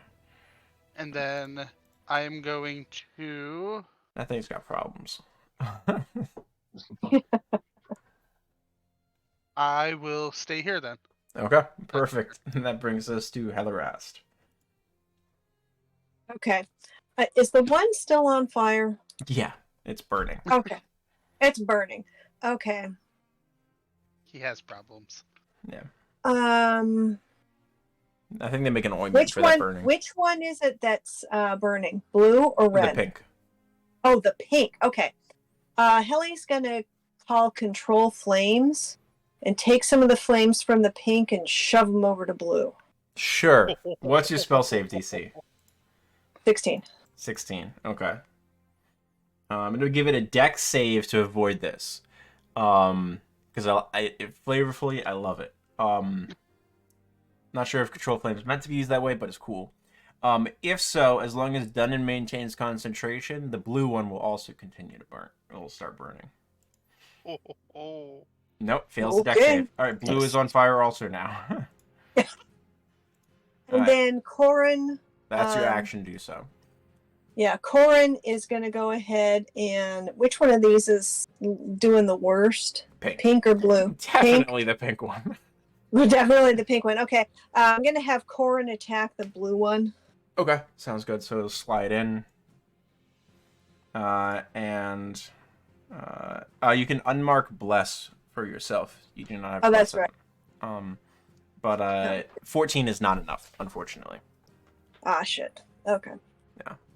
Corin sort of gets close and is trying to find a good spot to attack between the fire as it starts to lick up the creature's form. Alright, so that's Searing Smite. We did the damage to the pink one already. And the pink one failed to save, so it is still being affected by the fire. It does get a turn, though. It's going to send one attack at each of you guys. One at Dunnan, one at Aeolus. Woohoo! 19 against you, Dunnan. Yes. 12 points of bludgeoning damage, not reduced, and a con save for... just barely maintain concentration on this after Hellerast helped you spread it. And then 22 So how much to damage hit you, it was? Aeolus. You took 12. That hits. 12. Yeah. And Aeolus, you take a nasty 17 points of bludgeoning damage as it's just swinging wildly like with this reckless abandon at this point as the fire is just on it and it doesn't know what to do. That brings us to Siegfried. I will pop off another frostbite at the one in front of me. Hey, Red? Yeah, sure. It's another save. Con Yep. save. Natural 1. No good. Give me some damage here. I always forget I can cast it from the front. Here we go. Greatest damage, but at least has disadvantage. And then, Death by 1,000 snowflakes. and with the bonus action, I am going to do a level 1 healing word towards Aeolus. Nice. Okay, go for it. 6 hit points back. 6 points. Woo. All right. Anything else, Siegfried? Staying put? Moving? Yep, staying where I am. Just gonna keep red one busy. Red's turn, and busy it is. Towards you, disadvantage attack. You dodge a 21, turning it into a 9 on the first throw. Second swing as it's trying to batter you is a 22 to hit you, though. Jeez, they roll it good. I don't think they've rolled like less than a 15, 16. That's what happens when we roll natural 20s for weeks in a row. Yeah, right. It had to balance out somewhere. Yeah, 15 points of bludgeoning damage to you, Siegfried. I will use my last stone's endurance. Noted. Okay, go ahead and reduce that as we come around to Dunnan. This thing's more than happy to stay in fight with you. It thinks it's winning. So what was the damage again? Sorry. 15 reduced by 10 to 5 total. Okay, cool. Well, seeing that the Yeah, go ahead. Yeah, done, and it's your turn. Dunnan, you cut out. Is your mic on? Seemed like you may have gotten Disconnected. with you. do a leg. Oh, there we go. Now we can hear you. Hey, Oh, there we go. The purple one. Purple one looks like shit. Correct. Oh, yeah, with a 25, it just came through. 10 points of damage. It is barely holding on. It is still burning. There's this brand on the side of its arm where Aeolus stabbed it. Make a piece of firewood out of you. And go again. Also a hit, and that is enough. Basher just sort of crashes through it like you've splintered someone's hard-made woodworking project. Breaking a hole in the side of the canoe, it's just gone. That deals with pink.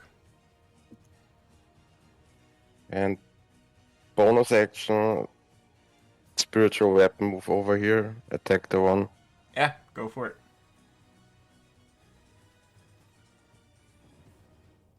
I don't know, why does it always say cast? 18. 18 just hits these guys. Jesus. But 8 points of force damage. Spiritual weapon Okay. finds some purchase in the blue one. And That's it for me. the pup. The pup is just going to, I don't know if it can, disengage, because it just got hit on the nose. Yep, action good. disengage, sure. It is gonna run away. Yep. That is very. Yep. Like 50 feet down, like over here. Sounds good.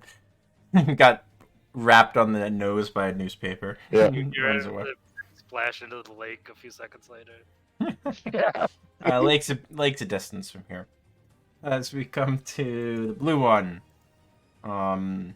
It's sending one attack at Corin and one at Dunnan. Alright. First one is a 25 at Corwin.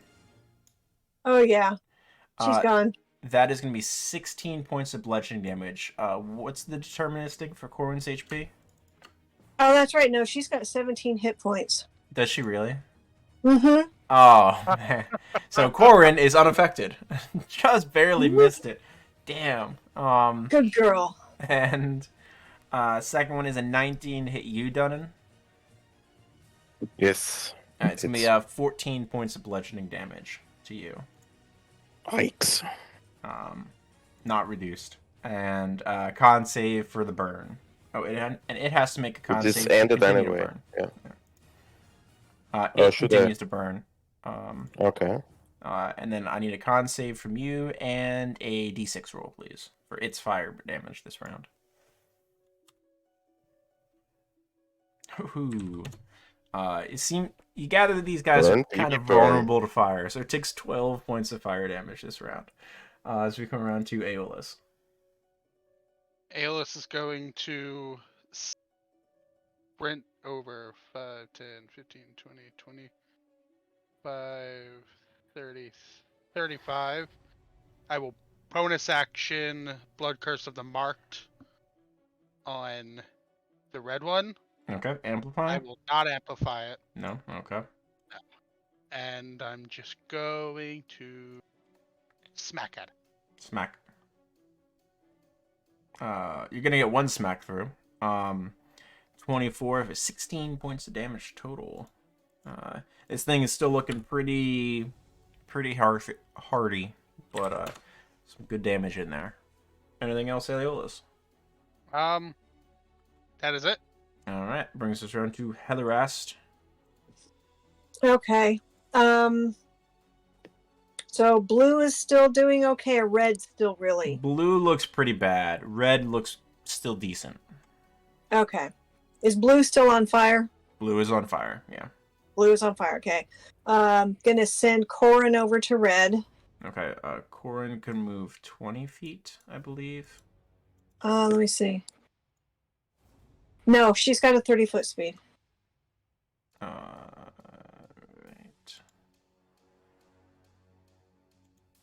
I don't know if that's the default on there. Can you drop the Spirit Companion ability into the chat, please?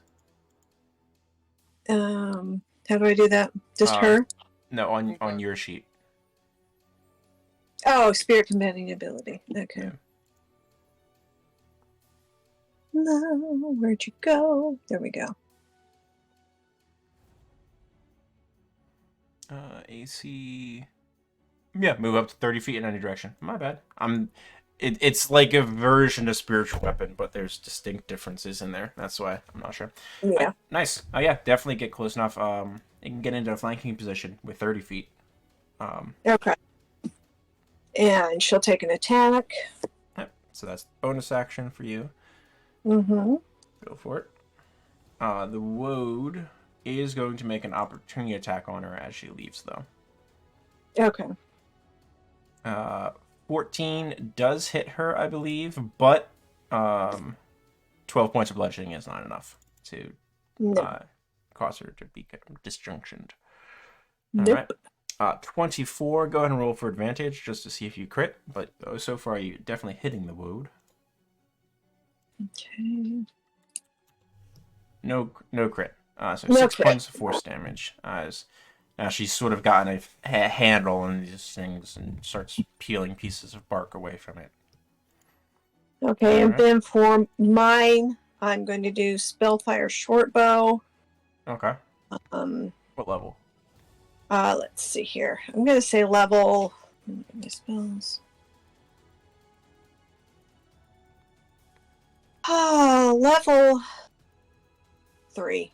Level 3. All right. So Level that's 3. treated as a level 4 magic missile, which is going to be 6 darts, if I recall correctly. 3 for one. Yeah. And then 2, 3. Yeah, 3 more. Yeah, so 6 Okay. darts total. 3 and 3. 3 and 3. All right. 3 to blue, 3 to red. So 6 damage to each of them. 4 roll on it, but that's okay. As the darts sort of arc out, spiral for a moment, and then find their perches. Alright, that then brings us to... I'm moving this one down to the blue so remember. Siegfried. What will it be?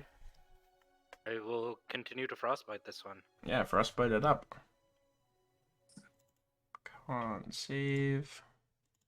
8. It is not passing these saves. Yeah, I'm rolling terrible damage, but the disadvantage helps.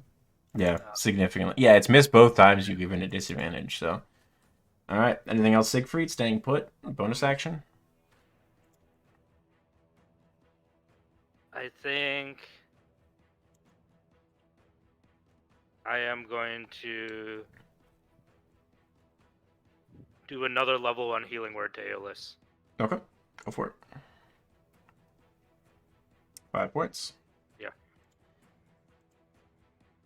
Alright, we come around to the red one, which it's Much still appreciated. doesn't like you, Siegfried. It thinks it's winning this fight against you. You dodge a 26 with the disadvantage. And its second attack is a 10. Not enough to get through that bark skin. Nice. It's just hammering against you, no luck. Round of Dunnan. Blue. No, Still going for the burning? blue one. Yeah. Not with advantage.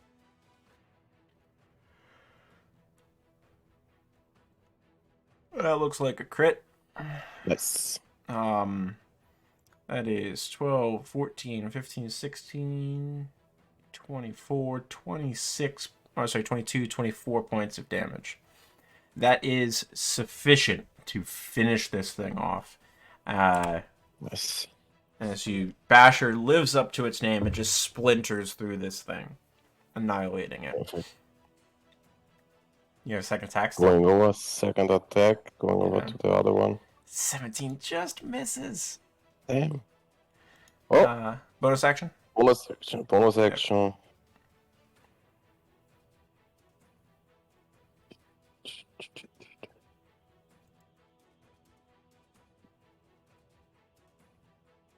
'23 hits. Jeez, 10 points of damage from the spiritual mug. This thing is starting to look really bad also. Searing Smite has ended. You no longer have to concentrate. That's it? Alright, anything for the pup? I think it's gonna hide somewhere. It's just sort of licking its nose at the moment. Making Okay. itself very small, yeah. Blue is dead. Oh, man. Oh, Aeolus, round to you. Aeolus will attack. LRS is on deck. Go for it, Aeolus. Oof. You shouldn't be rolling two crimson dice, right? That ends at the end of your turn, correct? Oh, right. Yeah. Okay. Alright, so it's 13, 17. I'm just taking the 9, because that was 2 dice for the crit anyway. So 13, 17, and 9 is 26 on the first attack, which is just sufficient to actually overcome it. How do you want to do this? And at 25 left. I will use the great spear to split the to split it from the top, and as the lightning surges through, it reacts the same way as if a tree is hit by a lightning bolt. I like it. So as the spear sort of lodges into the wood with an overhand arcing strike, which really shouldn't be how a spear is generally used, the lightning sort of follows it in a trail and then catches up to the spear after making this sort of almost tail behind the head, and then it all catches up and slams in with this crack of lightning, which then splits all the way down the wood, fracturing and splintering it into hundreds of pieces that just sort of shatter out in every direction, raining shrapnel upon Corwin, yourself, Siegfried, and Dunn. And that is going to take the group of you out of initiative. And let's take our mid-session break here. Sounds good. Alrighty.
that case, then.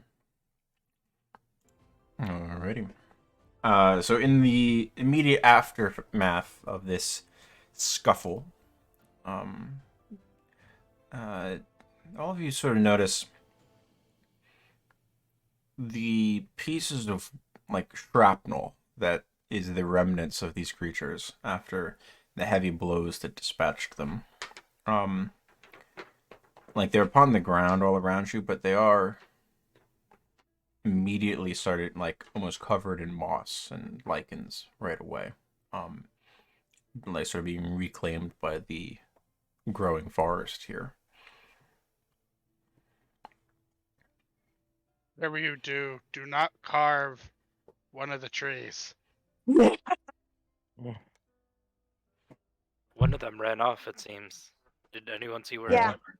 I saw what direction it went too.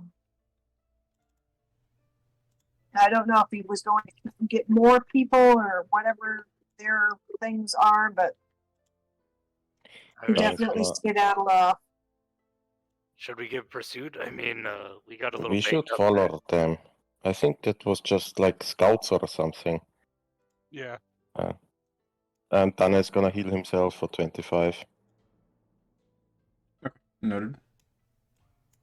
I feel like we need to go back to the logging camp and get us a big crew of loggers. And just I don't think we heaviest would axes, biggest saws, and just go through this thing and whack it to shit. But probably not what we're gonna do. I honestly don't think, as hardy as the workers at the logging camp are, that this is a little bit out of their realm. exactly. That's. Hmm. I don't But think they they've got can at handle least one of let's those go creatures. borrow their axe, but go borrow their axes or a flamethrower or something. Well, ironically, I instructed Willem to stay behind when he is our typical source of fire. Well, I still have some torches if you wanna lit something on fire. I mean, I can definitely light things on fire. I just got stuck on the front line for once. Maybe I won't do that again. Um, Ice didn't seem to work. I'll let you know that, but I don't think earning this is the answer. I think finding the Well, source of yeah, no, I agree. That was one of the reasons. I tried to see if I could maybe use the bark skin to show them that we could negotiate. I mean, usually the best way to resolve things with Kami are just coming to understanding with them. right. Usually fighting them with force forces them to match that force, and it just ends up terrible for everyone. Yeah. I mean, there's no Okay. none of us individually or collectively have the power to overthrow nature, at least as far as I'm aware, unless you're hiding something, Ellie. No, not me. So Well- yeah, Tannen is the where did the bloody pup go? I think it's over here. And he's gonna whistle so. It Where are you? sort of bounds over to you. Rubs Hello. its And I slightly bloody nose scratches. against your face. You did good, boy. There it is. It a little hurt. It's not used to getting hit. You Do wanna you think find the tracks and follow suit? yeah, perhaps taking the scent, if there is one, of one of these creatures and following where Hellarest, all the other one run off to? Sure. Give me And I'll give a you others. give me a perception check with advantage for the bloody pup. Sure. has it been long enough that my find familiar has? Pardon?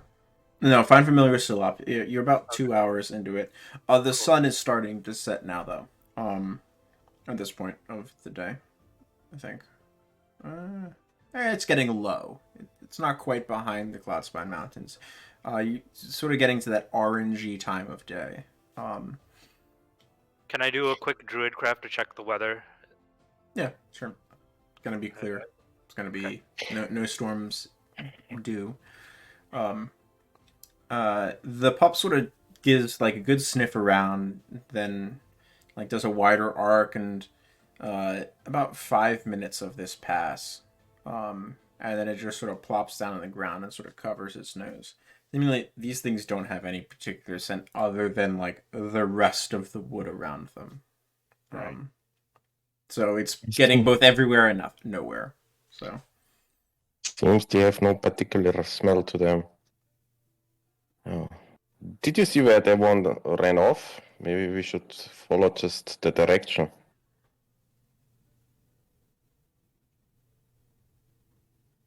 Guess farther into the woods, I think. Yeah, do you think you can lead us, Heather? Oh, yeah, sure.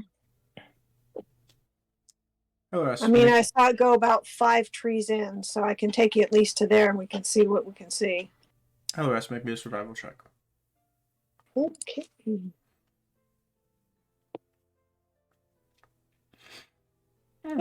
You sort of take an average of seemingly the direction it was going, scan around a little bit, and also try to orient yourself with like how the ridges of the like where on your compass of the compass of you the Cloudspine Mountains are and where the sun is roughly, to sort of give yourself a heading,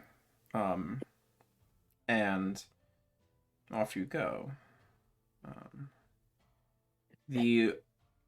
It is away from the main field and into the more wild parts that seemingly must have bordered the field at one point, that have now encroached upon it. You travel for about half an hour through dense foliage. Your feet are getting sort of tripped up in vines and whatnot. Siegfried, you're the one who notices this first. There's a sort of dense canopy above you, but the distorted sunlight that's sort of filtering down the last few rays are casting peculiar patterns on the ground, and you're the first one that sort of spots this sort of pattern that is almost like a winding snake between different trees, leading deeper into the wilds. I pointed out to the group, but I think we should follow this path. Do you see it? Pointing out that all the rest of you see this sort of path made out of this filtered through sunlight. Everything else is sort of in shade and shadow. Interesting. Let's go. Sure. Okay. What's the marching order here? I guess all I'll, second. now that there's a path, I'll go first. Okay, so Siegfried. Dunnan, you said you're second? Yes. Alright, so Pup is next to you. It's about 10 feet to your side, sort of bounding through, stopping, looking around, bounding, sniffing here and there. But it's dog keeping time with you. Who's third and who's last? Tally's last, as usual. Okay, sounds good. All right. So you all push through the thick foliage. You suddenly find yourselves in a small clearing, bathed in dappled sunlight. The air carries a unique blend of earthy scents, a mixture of fertile soil, blossoming flowers, and lingering presence of just nature's magic. The ground beneath your feet is soft and cushioned by a thick carpet of mosses and vibrant wild grasses. A small stream flows through this area, not much more than seemingly a foot deep, maybe a tributary of some sort to the Cobalt Lake. The gentle surface of the water casting reflections of the last rays of sunlight around the area. In the center of the stream stands a small island of rock and earth and mosses.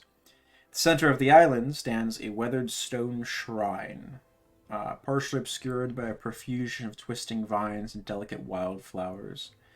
The shrine's structure, once finely carved with what you imagine were ornate symbols, has succumbed to the passage of time. Mosses and lichens cling to the surface, further blending it into the surrounding landscape. At the shrine's base, a natural altar has formed, a gnarled tree trunk seemingly fused with the stone foundation in and around the cracks of it. The barks display intricate patterns reminiscent of some glyphs or symbols, although it's just bark. Small offerings, piles of wild berries, fallen petals, a few silver coins, a bracelet, all are gathered here and rest atop this altar, seemingly left by those who honor the kami. Also, scattered amidst the vines, roots, and wildflowers at the base of the shrine are 3 humanoid forms that have been laid down. As you step in, the air feels charged with this vibrant energy. There's an aura of stepping into this sacred space. An intersection between the mortal realm and that of the kami of the wood. You're chagrined to rush forwards, but what did the group of you do? Siegfried would take out his spear and staff and then leave it at the edge of the clearing, just to show that he's like disarming himself.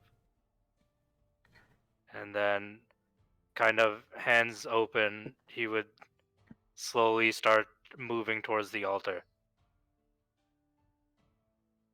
I will follow Siegfried. Okay. Are you putting your weapons down, or you're not disarming yourself? I will put my great spear next to Siegfried's, but only my great spear.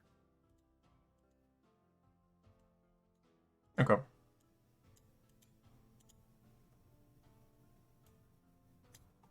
You take a few steps. There's a small bridge that's like overgrown with vines that crosses the gap of, it's about 10 feet gap of stream from the bank to the small island in the center with the shrine upon it.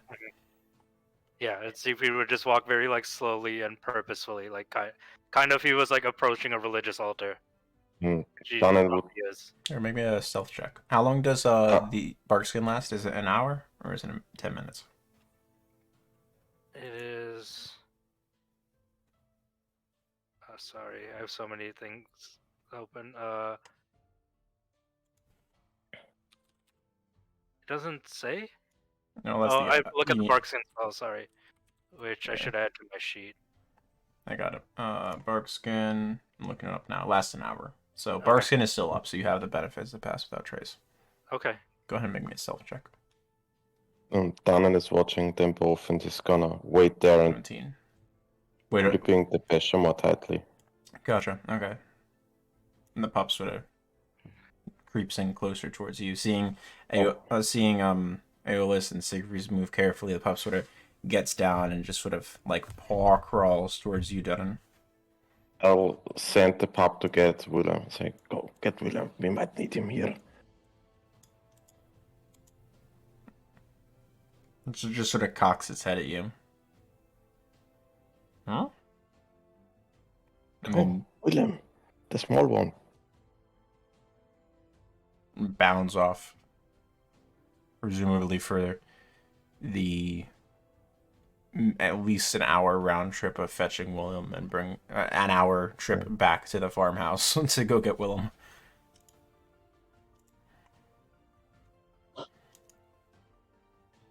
Helly's gonna do something she's never done before, 'cause she never really thinks of it, but Just gonna do just a nature check to see if anything seems awry that way. About what? Just the whole area, Okay. whether it's natural or if it's something else. She's just curious. Go ahead and roll a nature check for me. 18. As Aeolus and Siegfried sort of creep up, you take a few steps forward ahead of Dunnan. He's just sort of waiting, holding the basher, not sure. Something seems out of place to you, specifically, Hellerast. You can see the sun continue to drop, and right now it's about halfway behind the cloud spines. The area here is still bathed in the same dappled golden-orange sunlight that it was when you walked in. The sunlight presence in this space has not changed, even though the sun is going down. It is still a warm, sort of golden hour glow throughout this space. Hey, Dunnan. Does Yes. anything seem strange to you? Like the sun's past the mountains, but we're still in sunlight? Uh, Are you noticing that? Or is it just me? Everything here gives me a strange vibe. Something's off. Very off. I can't believe those two dorks there left their weapons here. No. How Siegfried far and away Aeolus, is the you've reached shrine the from bridge. us? For Dunnan, from the edge of the clearing, you're about, I don't know, maybe 65, 70 feet from like the center of like this sort of shrine area of like the stone. Siegfried and Aeolus are 40 to 45 feet away. They've crept up a bit past, and they're right about at the edge of the first bank of the stream. So the two of you are now at the small, like, sort of overgrown root and vine bridge that leads to the little shrine island. Is this stream something we can walk up to? Yeah. Siegfried would just go up to the stream and kind of like, before going into like a religious building, he would wash his hands and maybe clean off his boots a little bit. Use the stream Reach in and water. touch the water. It's cool to the touch. And you can see it's, at this point, it's almost crystal clear. You can see the about 1.5 feet down to the bottom, some like muck-covered rocks and like stream pebbles just dot throughout the entire space. Up close, you see a few insects sort of buzzing around. You see water striders going here and there. The stream's it is definitely flowing, but it's not fast.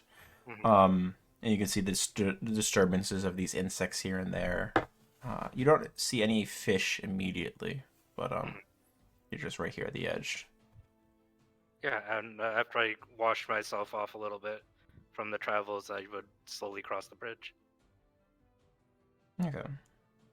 Are you continuing to move like carefully, or are you Yeah, moving with more? carefully. Okay. Yeah, a little carefully. I don't want to like disturb anything, but yeah, just very purposely and slowly. Hey, Ols, what are you doing? Aeolus is focused on the three humanoids. He's just walking towards them. Are you moving stealthily or no? Just with purpose? With purpose. Okay. So you get on the bridge right behind Siegfried. Give me a perception check, Aeolus.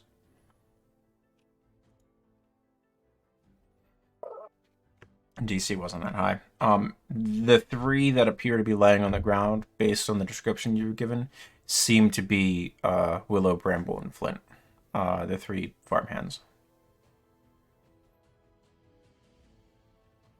They're just laying there. What did you do? And that's the only thing Aeolus he says he walks across the bridge. Okay. Siegfried, you get across the bridge. Aeolus, you catch up behind him with that purpose after he's vacated. The bridge isn't wide enough for both of you at any point. The three of them are just sort of laying in the roots around the altar here. Siegfried, Aeolus, what are you doing as you get to this little island? I'd like to go up to the altar and place an offering. Okay. Go ahead and make me a religion check. Aeolus, what are you doing? And also, before I go to the altar, I would like to go into one of my dragon form to kind of connect to my druidic energies a little bit to see Sure. if that changes anything. You can certainly hope so. Yeah. Go ahead and give me a religion check. Aeolus? I want to start investigating the 3 sets of remains. See if there's anything that we can bring back. Okay. So you go up to the first one off to the right side. Because Siegfried's rummaging around in their pockets for something. So you walk towards the first one. Helleras, Dunn, what are the two of you doing? As they've now gotten onto the island. Are you still hanging back, or are you moving forward? Helly will move forward enough that they're within range of the Spellfire short bow, and she's going to just ready it. Okay, so you get towards the edge of the bank off to the side of the bridge, not quite at the bridge. Dunham, what about you? Well, he's a little torn. So, I think he's gonna get closer, but he's not gonna drop his weapon. Okay, that's good. Like, You step about 10 feet closer. You're about 10 feet from the edge of the bridge at this point. So you're sort of paying attention to what the two of them are doing. Siegfried, you go towards the altar. You have to sort of step over like massive roots and vines, and so you don't trip and everything as you get closer. Placed on an offering as you're sort of radiating this light filling the space. Aeolus, you approach one of the bodies. You don't see any visible wounds as you get closer. Make me a perception check, Aeolus. With a 20, as you step closer, you're about 5 feet away from sort of being able to reach down and touch this form via Flint, the dwarf. You see the gentle rise and fall of Flint's chest. He appears to be sleeping.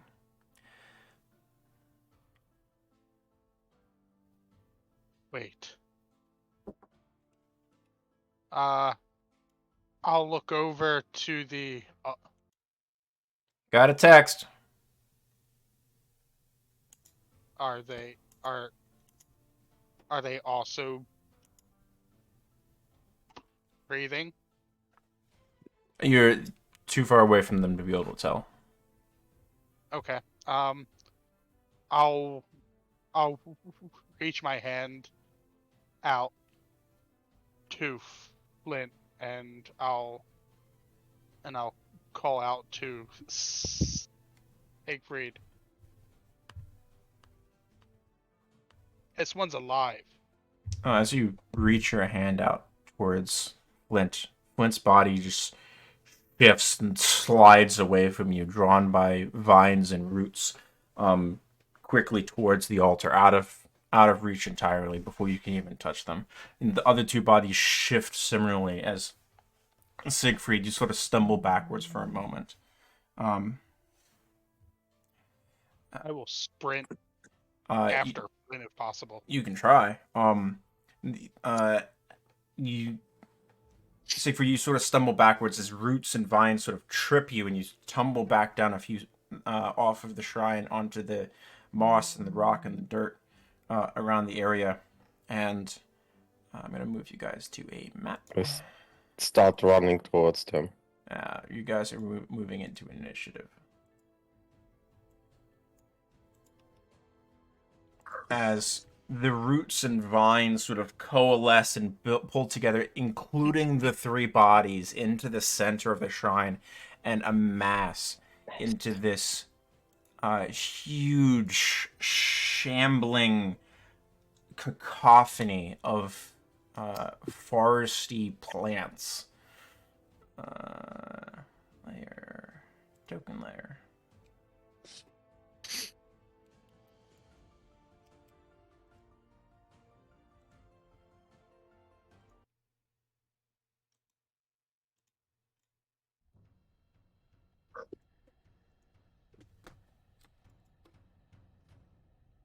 All right.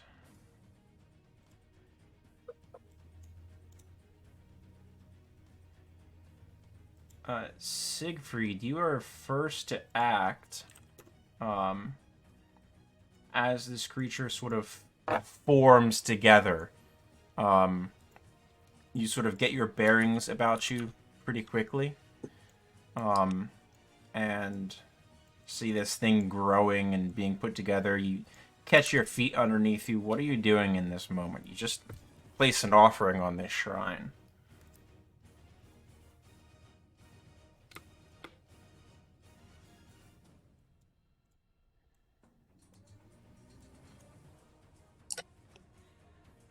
Siegfried, you're muted.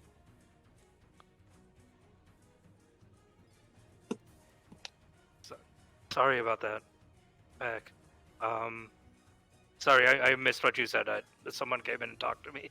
Okay, so you are the first to act as this thing like pulls all of the vines and roots and wildflowers and mosses from around this shrine into itself, dragging all three of those unconscious bodies into it as well, and they vanish from sight. Okay. I want to get more information on the situation. I would like to use a spell slot to cast Detect Magic. Okay. You burn spell slot, detect magic, mark down concentration on your token, please. Yep. All right.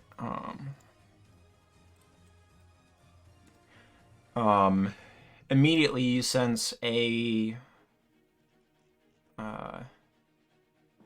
two different other than the ones that you expect.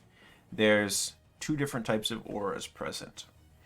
From somewhere within this creature, there is this sense of enchantment. You gather maybe the sleeping farmhands would be your best guess, because it doesn't seem the creature overall just seems to be sort of shifting within it. You get glimpses and snippets of it as the vines continue to twist and rotate, that they do constantly, for this thing to maintain its form. So that's the first thing.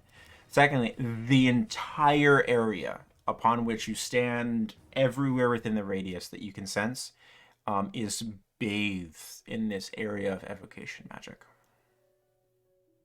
Okay. And that is my turn for now. You gonna move? I'm afraid it's gonna opportunity attack me. So no, I'm not going to move. Okay.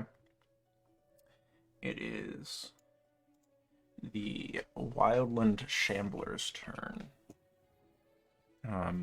As it sort of puts together its form. Aeolus, you are reaching out trying to chase one of them.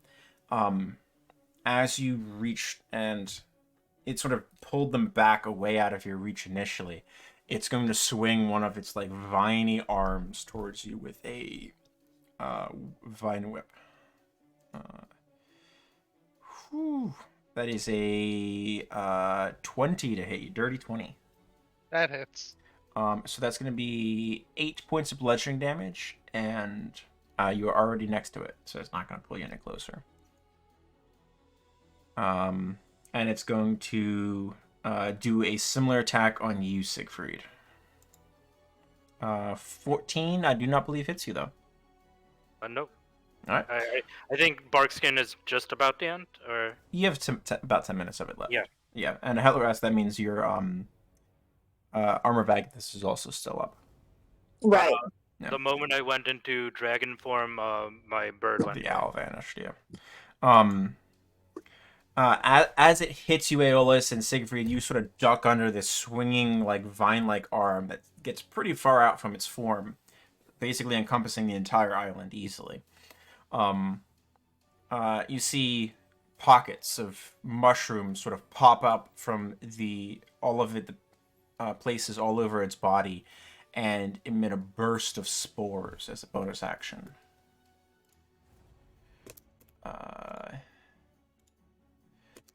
Aeolus, how many hit points do you have currently? I have 21. Cool. Siegfried, as these bursts of spores sort of erupt throughout the area, Aeolus, you fall unconscious. Right. You are asleep magically.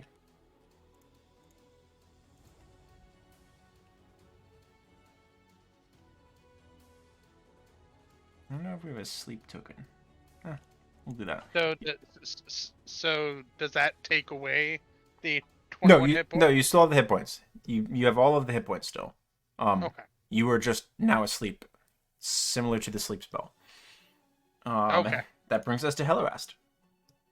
Okay. Is she close enough to have seen that the people we're looking for got absorbed into this thing? I would say since you had moved closer, so that way you had the short bow ready, just in case. I would say yes. You saw the three people sort of get dragged into this thing's form. But I can't tell where they are now, can I? You just know that they're somewhere inside of it. Shit.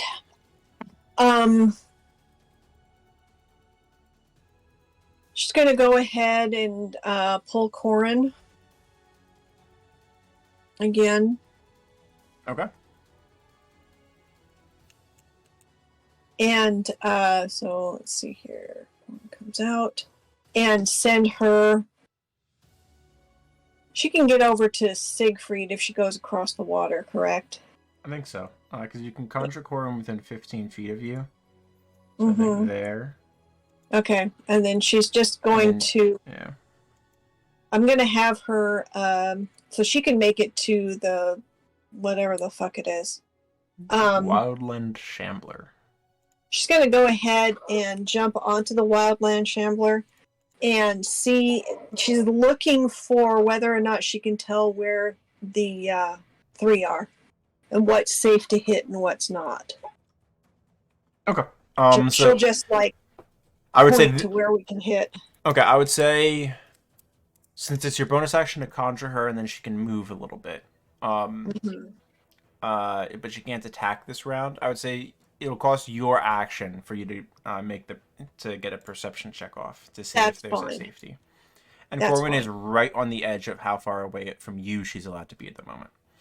Okay. Just a heads up. All right, so go ahead and make a perception check for me. Using your If stat. it helps, Helly will move onto the bridge to be close enough to Corin to actually. Well, keep in mind, only one person can cross the bridge at a moment. Okay. And who's on the bridge right now? Nobody. Okay. Dunnan hasn't moved yet, though. Okay. Something tells me Dunnan's not ready yet, so she'll just go ahead and. You move wherever you want. She'll come here. She'll get off the bridge, but not be within distance of the thing. And roll the perception check. You do not have that much movement. I do not. Okay. Yeah. Okay, so she'll stay here. Yeah. And perception check was a 9.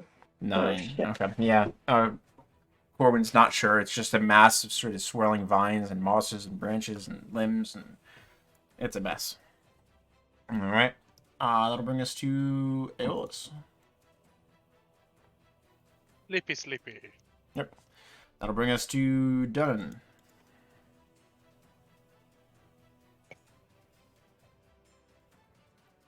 Well, Dunnan is gonna move up and curse below his beard, and will cast Bless on everybody. Ooh, nice. All right. What level are you casting Bless at? I think level 1.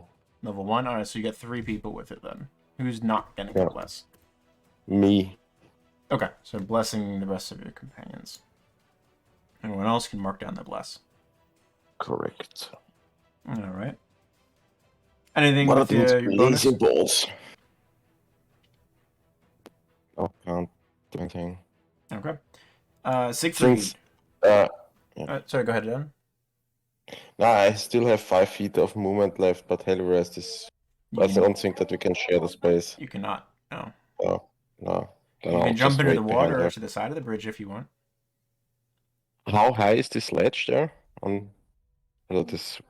The bridge is small. It's like 2 feet above the water. The water is only a foot deep, No. Okay. but a foot and a half deep. So it'd be disadvantage on the moving bridge. through the water, or not disadvantage. I'll How stay difficult on terrain? I'll stay on the bridge. Sounds good. That brings us now to Siegfried. So it would be an action to wake Aeolus up, correct? He's asleep right now. You're not sure. Okay. Yeah, he just was standing. He was aware of this danger, and he just keeled over, and now he's snoring softly. Yeah.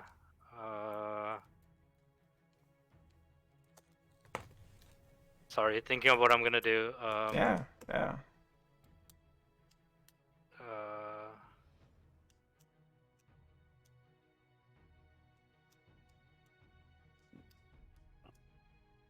Okay. I don't know if just slapping him awake will wake him up, but he's sleeping. So I'm just reading a spell. No, that doesn't affect sleeping.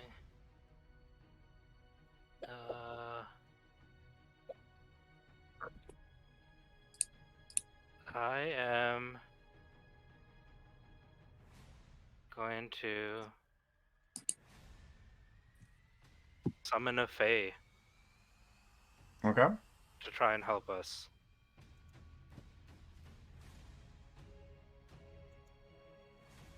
Go ahead and put the. That's at level 3. Oh, it's And- this one, the Fuming Mirthful or Trixie. Is it the wrong one or? No, you're good. You're good. Okay. There's the summon spells and then conjure spells. That's Yeah. Alright. I am just going to do a fuming one. Okay. Summon. Let me pull up this spell. Summon Fae.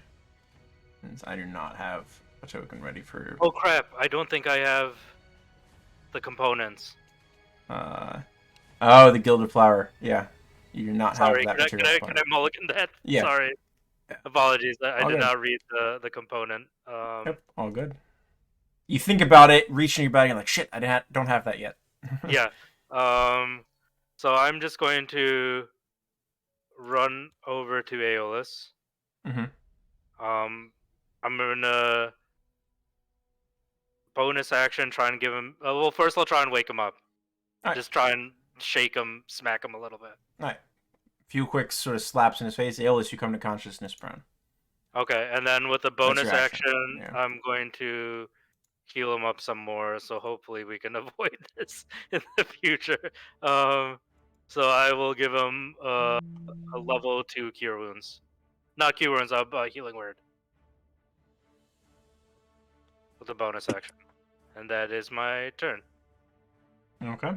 At the end of your turn, the Shambler is going to take a legendary action.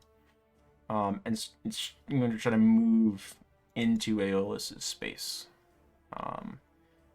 And that triggers a slam attack on Aeolus. Aeolus does a... Wow, bad rolls. Does a 12 hit you? It does not. Okay. It then moves to here. As it tries to sort of slam and drag you into its form, you're able to just roll out of the way as Siegfried finishes waking you up. You come around to the Shambler. Roll for recharge.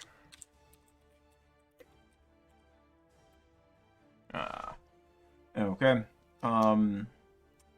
It's going to start with a Vine Whip attack towards Hellerast and Dunnan, each of you.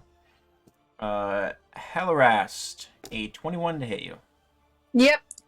You take 8 points bludgeoning damage. It takes, I believe, 10 points of cold. Yes, it does. You still have 2 temporary remaining, and you are dragged closer to this thing. Dunnan, 28 to hit you. Yes.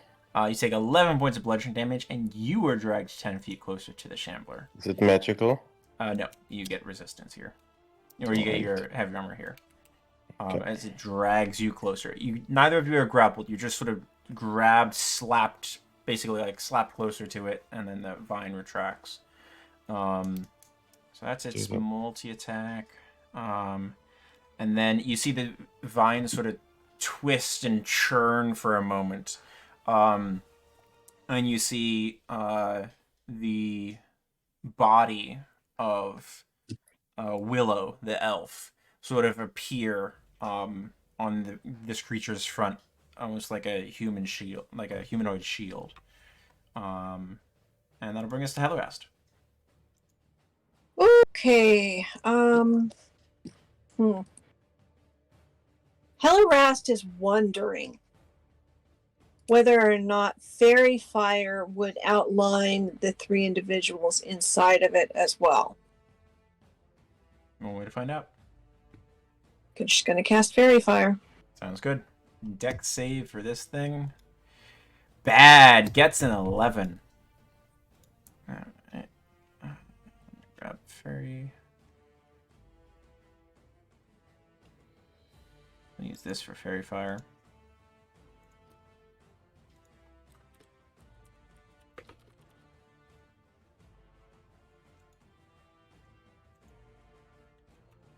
Alright. As the purple mist sort of like sticks onto this creature's form, the itself is outlined.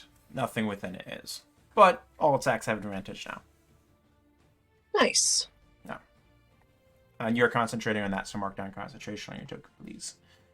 Yeah, okay. Alright. Anything with your bonus? Again, I'm going to go ahead and have Corin. Corin,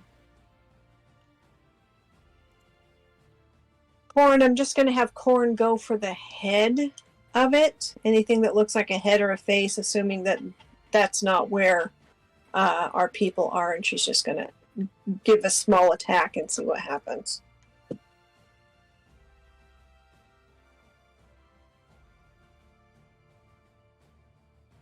Okay.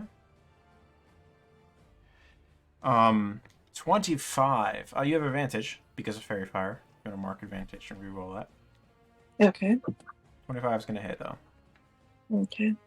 And you have bless. Yeah. Yeah, definitely hits.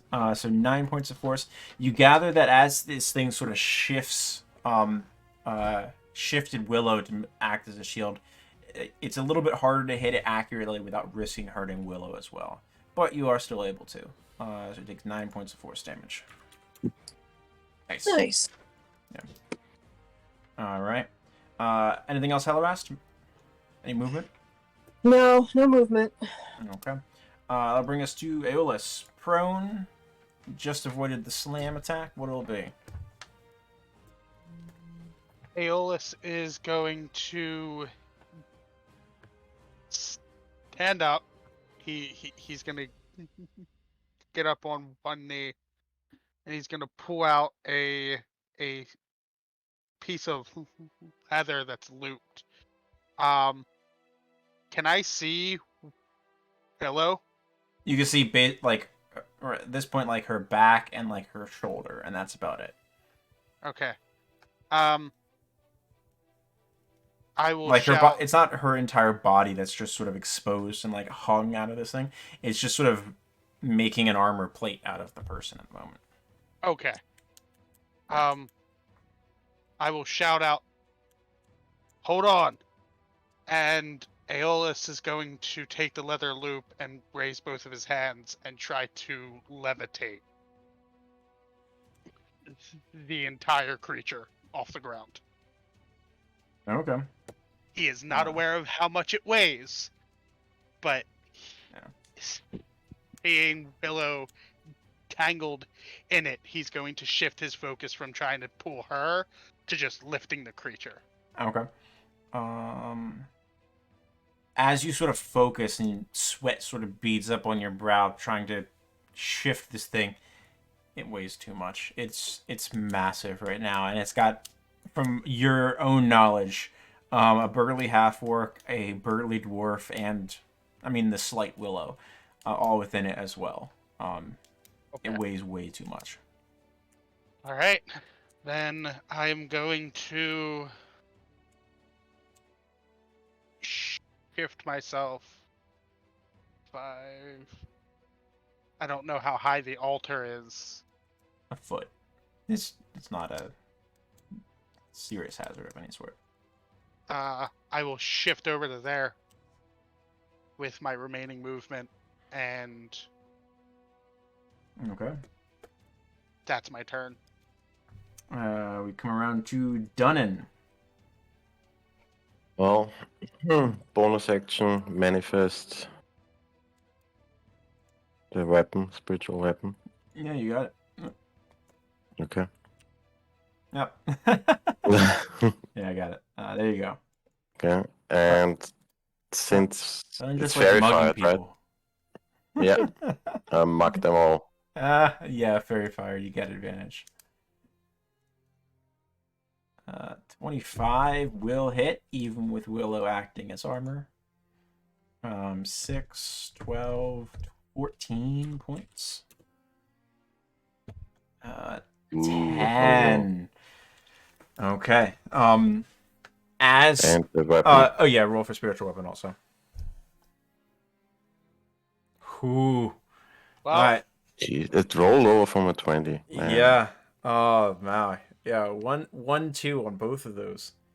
So I technically at 2, 3 on the other, but because it doesn't have the basher's bonus. But so 2, 3. Okay, so the spiritual weapon misses. Sort of impacts just vines as Basher swings because it was that low.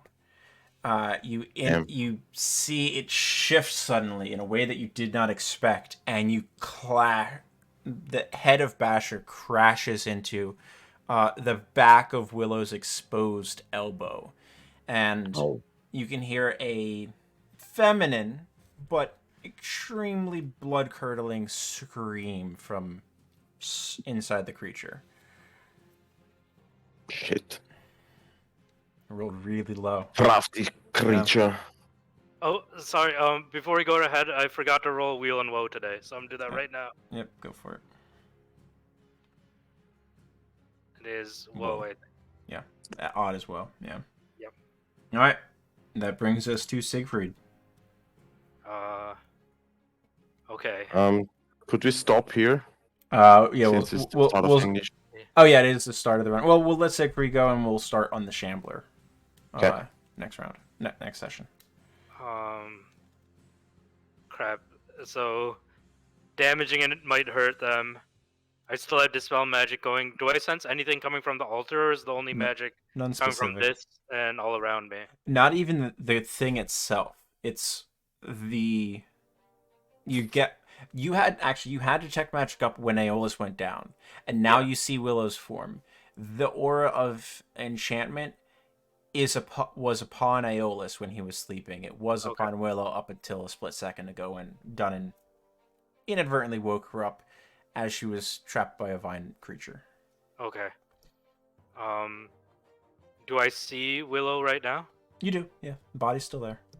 It's wriggling, but it's there. Okay. Okay. Which side of the creature would Willow's body be on? This side, The right? chest, it's facing Dunnan. Yeah. Oh, okay, I can't even get over there. I'll yell out to Aeolus. They're under the same effect you were under. They're sleeping. Willow's awake. I think we can wake the other two up, but I don't know how to get them out of there. And then I would run towards Willow, I guess. I want to see if any of my spells could potentially...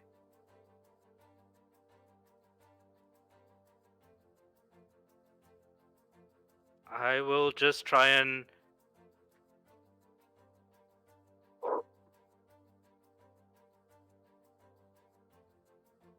Is this possible? I can't stand there. That's the creature. Can I see Willow from this direction? Yeah, you can see her. The form's still there. It's like struggling against the vines and roots that are holding it in place. Yeah. I wish I could bless her. I am just going to bonus action healing word her at a level 1, just to Okay. try and give her indication that there are people outside trying to help Noted. her. Okay.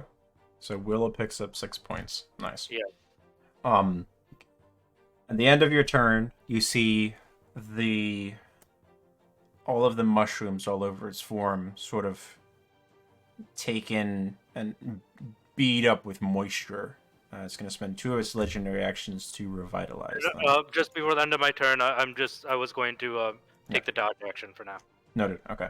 Yeah. So you have dodge action. Just mark that down for me. It's going to spend its legendary action and revitalize its somniferous spores, and we're going to pick up with the Shambler next session. Cool. Sorry I was so slow today. I'm rusty. Oh, good. Good session. I have an idea of what Aeolus will attempt. Yeah. You guys are gonna hate me, but Kill the farmhands. Armis is starting to leak out. Gonna jump on it. Yeah. I'm not gonna jump on it. I'm gonna try to